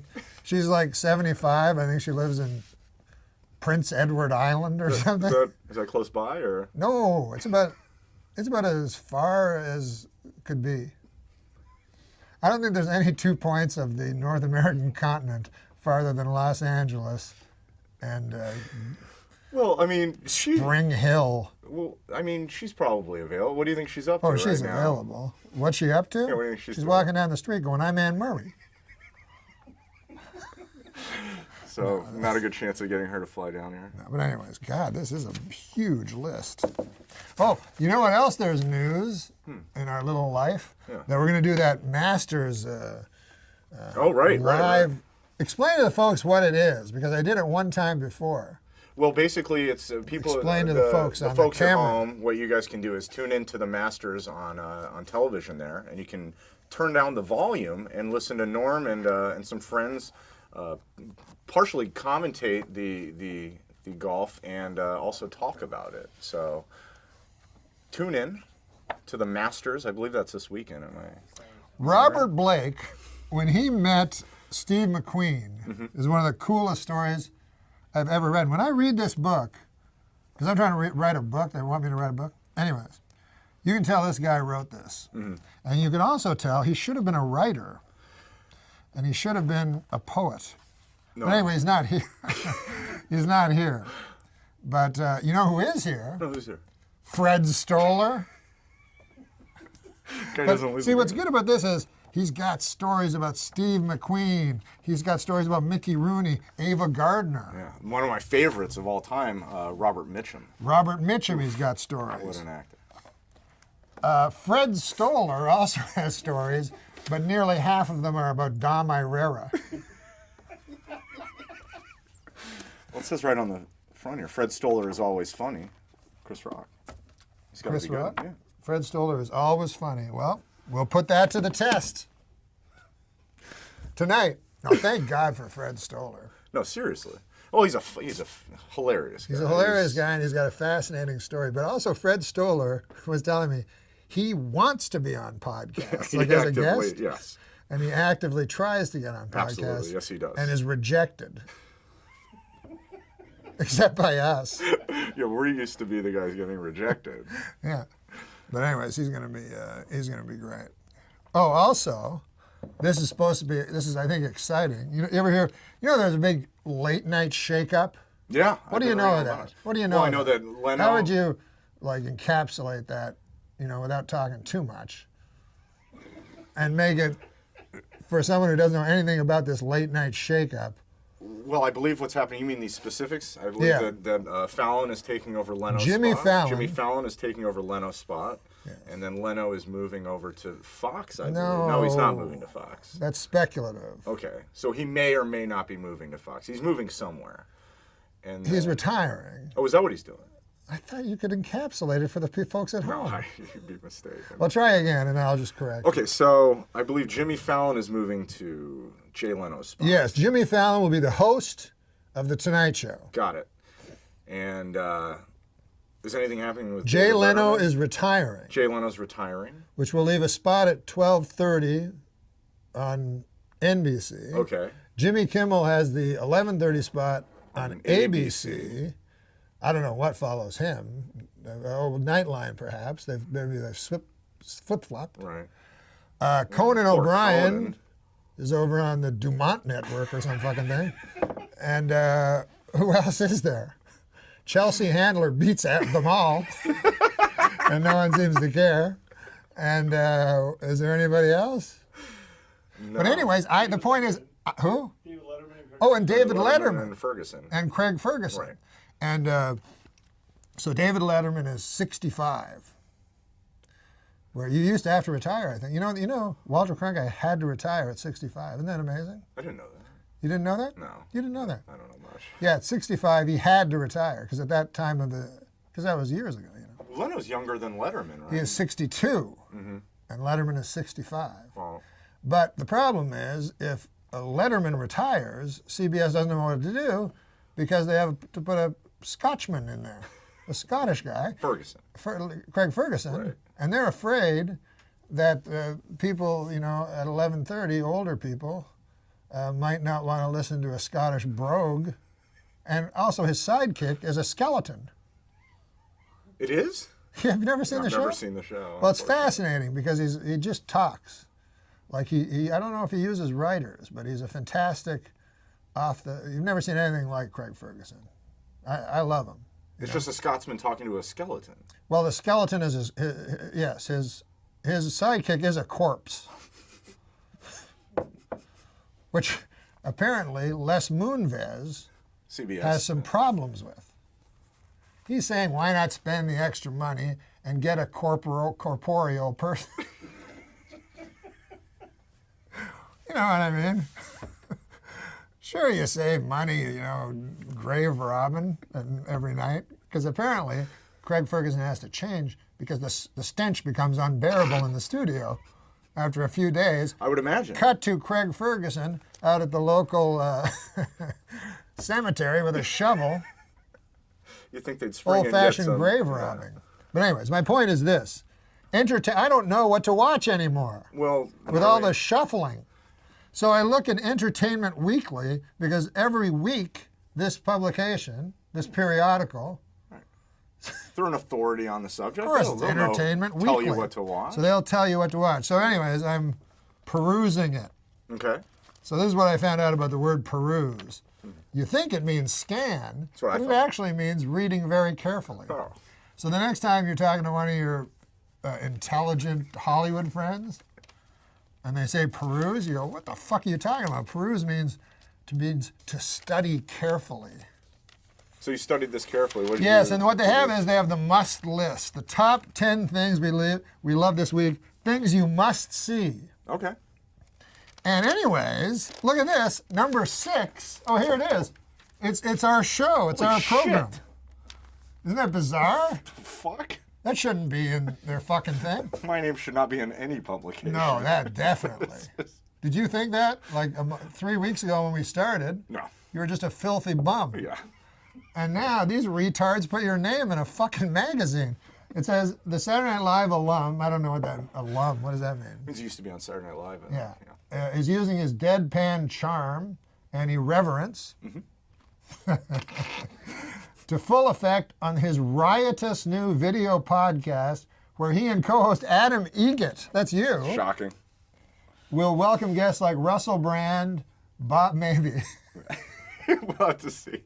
I think, my theory is this went to press before they found out about Fred Stoller. I think it's a good possibility. Russell Brand, he is coming. The great Russell Brand, who I asked for from the first day. Love Russell. Because I find him amazing. Yeah. And Bob Saget, old friend, and the great Seth Rogen. So look at that, we're number 6. That's amazing. That's fantastic. Isn't that funny? Yeah. What does this have to do with late night? Well, we have a show. We're talking to each other, Right. and I was looking. I thought, well, maybe you must see. First of all, you know, I don't want you must see it. Really, Right. Really, Entertainment Weekly. You don't want anybody telling I you don't what to do. want anybody fucking tell me what I must see. You know what I mean? I know must exactly. see that video. I was going to show you where the girl shoves her foot up that dude's asshole. I can't get that vision out of my mind. I remember it. Yeah. Yeah. Yeah. But anyways, first you're happy. This is the nature of being a human being, right? Right. You're like, we're number 6 in the must-see list. But since my point was since none of the other late night shakeups, I'm starting to think that they want us to move over to one of those spots. To the late night spots? Yes. I don't think that's Think about it. Think about it. What would it cost them? Zero? Yeah. Well, there's zero money put into We make zero. Yeah. So why would they pay $6-7 million for Horatio Sands? Or, I don't know who's. Is he up for it? I have no idea. Or I read today RuPaul. Honest to God. Really? Well, because on the computer, when something happens, they have to write a story. So they're like, 15 people who should have their own talk show. And Sounds like our fucking list. RuPaul was on one of them, and Chavez, the guy who fucking just died, I think he was on it. Like, it was very politically correct. It was trying to get everybody. Yeah, why not us? We're number 6. We're on number the fucking 6. Must list. Yeah. But then you go, who's number 5? That's human nature, you know what I mean? Yeah. You start getting mad. Like, why are we 6? Why aren't we number 1? Like, you know what number 1 is? Uh-huh. Game of Thorns. It's Thrones. Yeah. Game of Thrones. Sure. Yeah. Well, what the fuck is that? Whoever watched that? I mean, now, are you telling me that's better than Norm MacDonald Live? I mean, I don't want to say it's better than. I mean, a lot of people watch it. It's a pretty popular show. What's it about? They about, have pictures of like, ladies? Yeah, ladies and knights and kings and midgets and, dragons. Sounds like my honeymoon. Who's in our rearview mirror? Who do we have? What do you mean? Like, who's behind us on the list? Oh, behind us on the list? What do we got? Kinky Boots. Kinky Boots is number 8. Yeah. Sounds like my honeymoon. Well, look, 6 isn't a bad place to be. I think I'm just Except happy for the dragon. There was no dragon. No, there's a dragon on Game of No, Thrones. in my honeymoon. Oh, I got it. Yeah. How could there be a dragon? That's a good point. Singeing my fucking balls with their fire.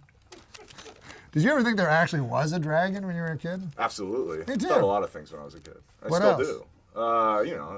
Santa What was that Claus story you and- told me when you were a kid? Just before the show? Are you talking about the airplane story? Yeah.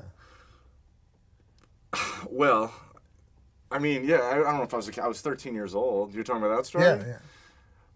Well, I mean, if you must know, I mean, it's a true story. I was. Well, on tell the folks at home. Oh God, Norm. I was telling you that when I was 13 years old, and we have a news story that we were going to cover, and I wasn't sure if we should, and it's about how they're making airplanes. They're putting more seats on airplanes, and the way they're cutting space is in the bathrooms. And I was concerned, like, where, I thought about where am I going to go to jack off, because I get nervous on flights and stuff.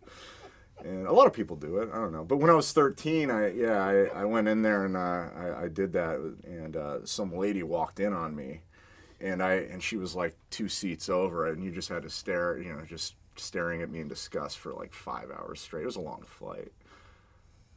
You sure you want me to talk about? I mean, you really want me to? It was a different story. But anyway, forget about that. But what is it? They're making this thing smaller? They're too fucking small for me when I wasn't a big fucking fat guy. I feel like you're gaining weight. Like, you're on of this course diet. I'm gaining What did weight. we eat right before we did the show? We ate chicken. Yeah. What kind of chicken? What was it called? Honey kettle chicken. Fried chicken. Fried chicken. Yeah, a big plate of it. Yeah. And I asked the girl, Huge mistake. I said, why so much for the extra gravy? Give me like a trough of gravy. I've never seen that much gravy. No, that was a lot of gravy. You just I drank the it, gravy. too. You really did. What I do is I eat the chicken and I went to my doctor because I'm getting so many. Good, you should. I'm getting so many. That's what's good about this show is I'm getting all this feedback about how huge and fat I am. So I go to the doctor and I tell the doctor, he's like, "Why are you so fat?" And so I said, "I thought it'd be funny. Most guys try to lose weight, right? But I try to become a huge fat guy." So, anyways, he said that's not funny. He says that's alarming. I think it's funny. I think it's funny too. too. It's pretty funny. But he said that it's quite alarming and that I'm in a lot of trouble. And I said, well, I think it's funny, and I'm the comedian. So, so I said, let's agree to disagree. And then you know what he said? And I say that a lot. Yeah, you do. You say that constantly. Yeah, that's my out. That's your in Especially and your when out. I'm That's wrong. everything. Especially when I'm wrong. Right. I'll argue and argue, and I go, I guess we have to agree to disagree. Anyways, this fucker, he goes, no. I go, what? I thought you had to agree to disagree. Well, the customer's always right. He goes, I will not agree to this is a true story. He goes, I will not agree to disagree. I will disagree. What'd you say? I said, what's the distinction? I don't understand. Isn't agreeing to disagree the same, essentially, as disagreeing? No, says he. It's not. He says, if I agree to disagree, he goes, it gives more credence to your side of the argument. He goes, it sounds like we have two separate arguments, both of which have merit, and then I'm saying that some of your points are valid, and you're saying some of my points are valid. But he's saying that zero. And he's saying no. Yeah. He's saying that would be as unconscionable for him as to agree with a Holocaust revisionist. And I said, are you going to bring up the fucking Holocaust every time you give me a physical? This guy, he's got a tattoo. He's 96. I know his backstory. I don't even afford to go to the doctor right now. You can't afford to go to the I doctor? can't afford to go. Yeah. Certainly this isn't going to fucking... We're number 6 on the must list. I'm fucking dying. Yeah, well, you're a young man. What, do you got any symptoms? I know a lot of stuff. Bleeding from my anus. Internally, I think. I mean, no, that's not a joke. That's true. Well, I know it's not a joke. I don't know. I've been around jokes my whole life. Right. Well, I mean, I wasn't trying to be funny. I That's see true. what you mean, Yeah. So you're... I'm bleeding internally, I think. So, what's the color of the blood that's coming out of Well, your the good anus? thing is it's not dark. It's not that's dark. good. It's brighter. If it's bright red, it's coming from the rectal area. Oh, okay. It's not as dangerous. Well, that's good. I haven't had a physical since I was 16. I'm terrified. And you're 30 what? 34.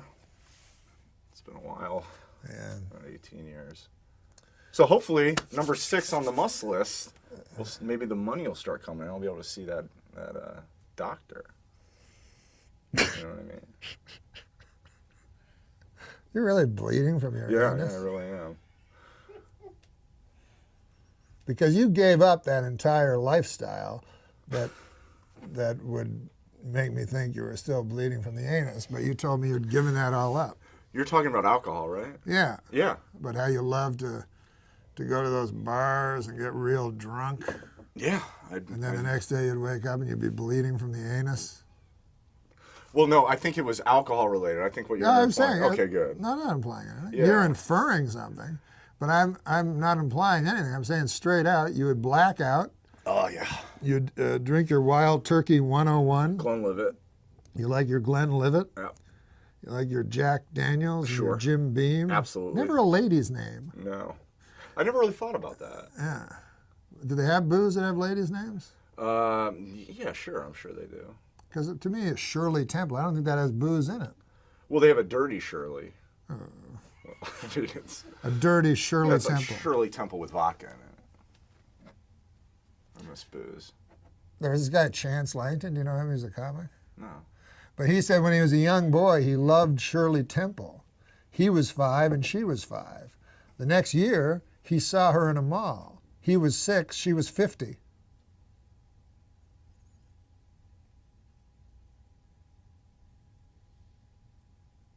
I blacked out. I didn't even hear the whole fucking thing. I know you blacked out because I can feel the droplets of blood. As soon as we started talking about Glenlivet, I just kind of went to another place. It's been 10 months and I'm just like... 10 months? Yeah. That you've been off? Yeah. You've been off the sauce. Off the sauce. The booze. Off the booze. I wonder how long you'll last. Well, fuck, Norm. I mean, hopefully a while. Not many do. I mean, I quit, you know? The Whoop-de-doo!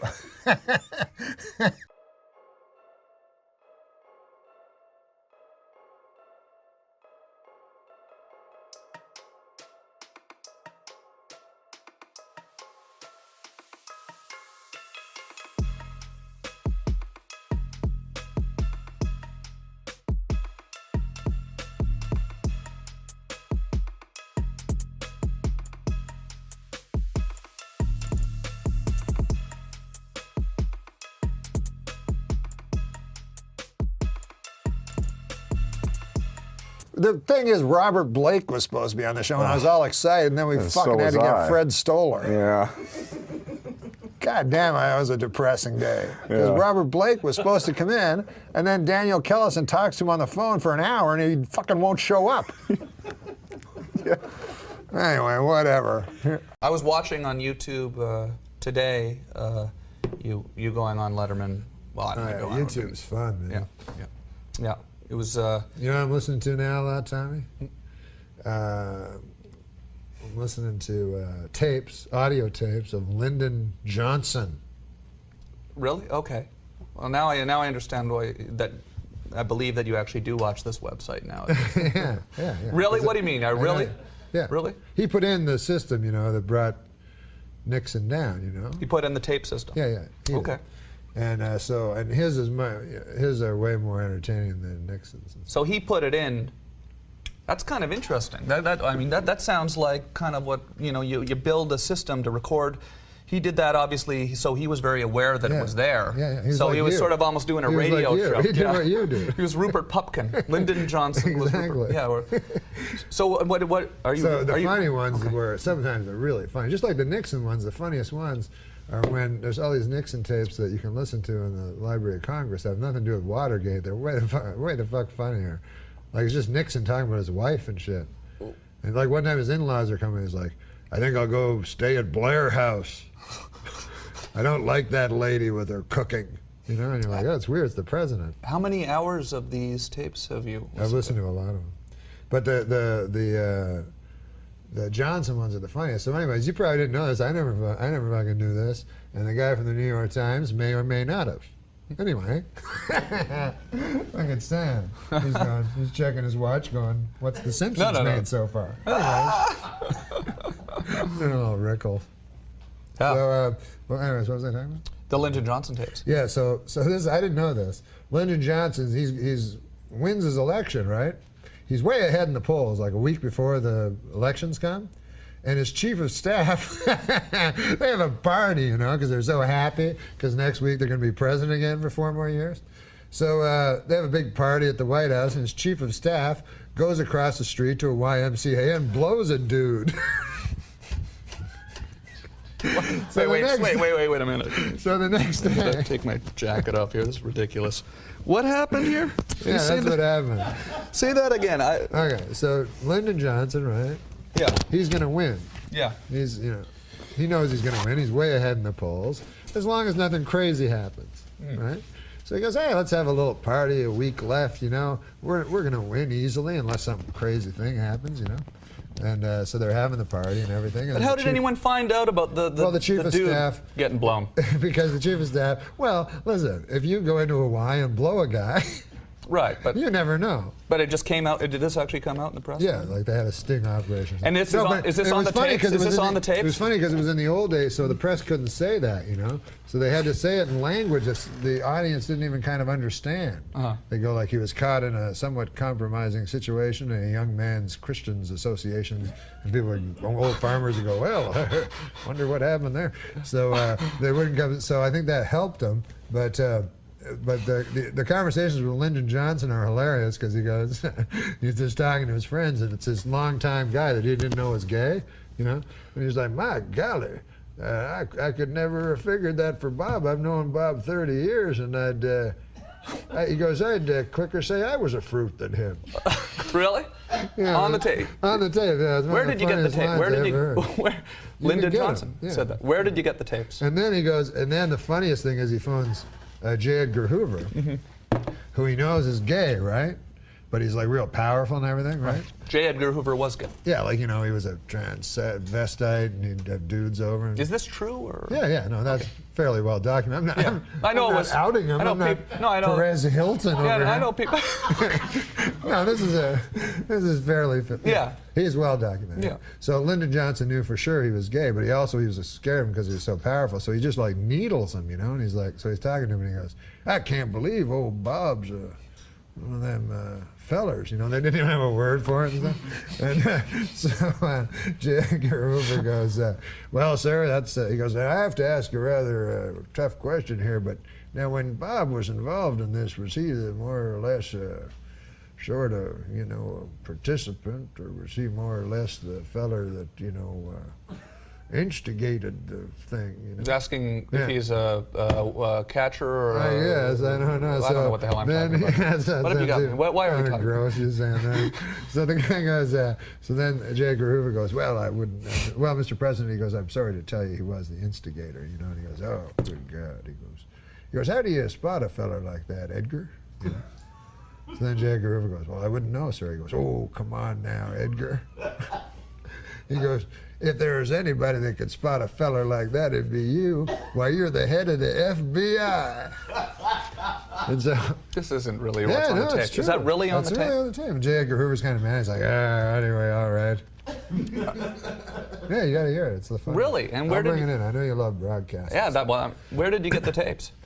I read a book that were the history of the tape, and then I got the audio version of the book, and the audio version was the tapes themselves. Really? Yeah, I didn't know about it. Wow, that's funny. I'm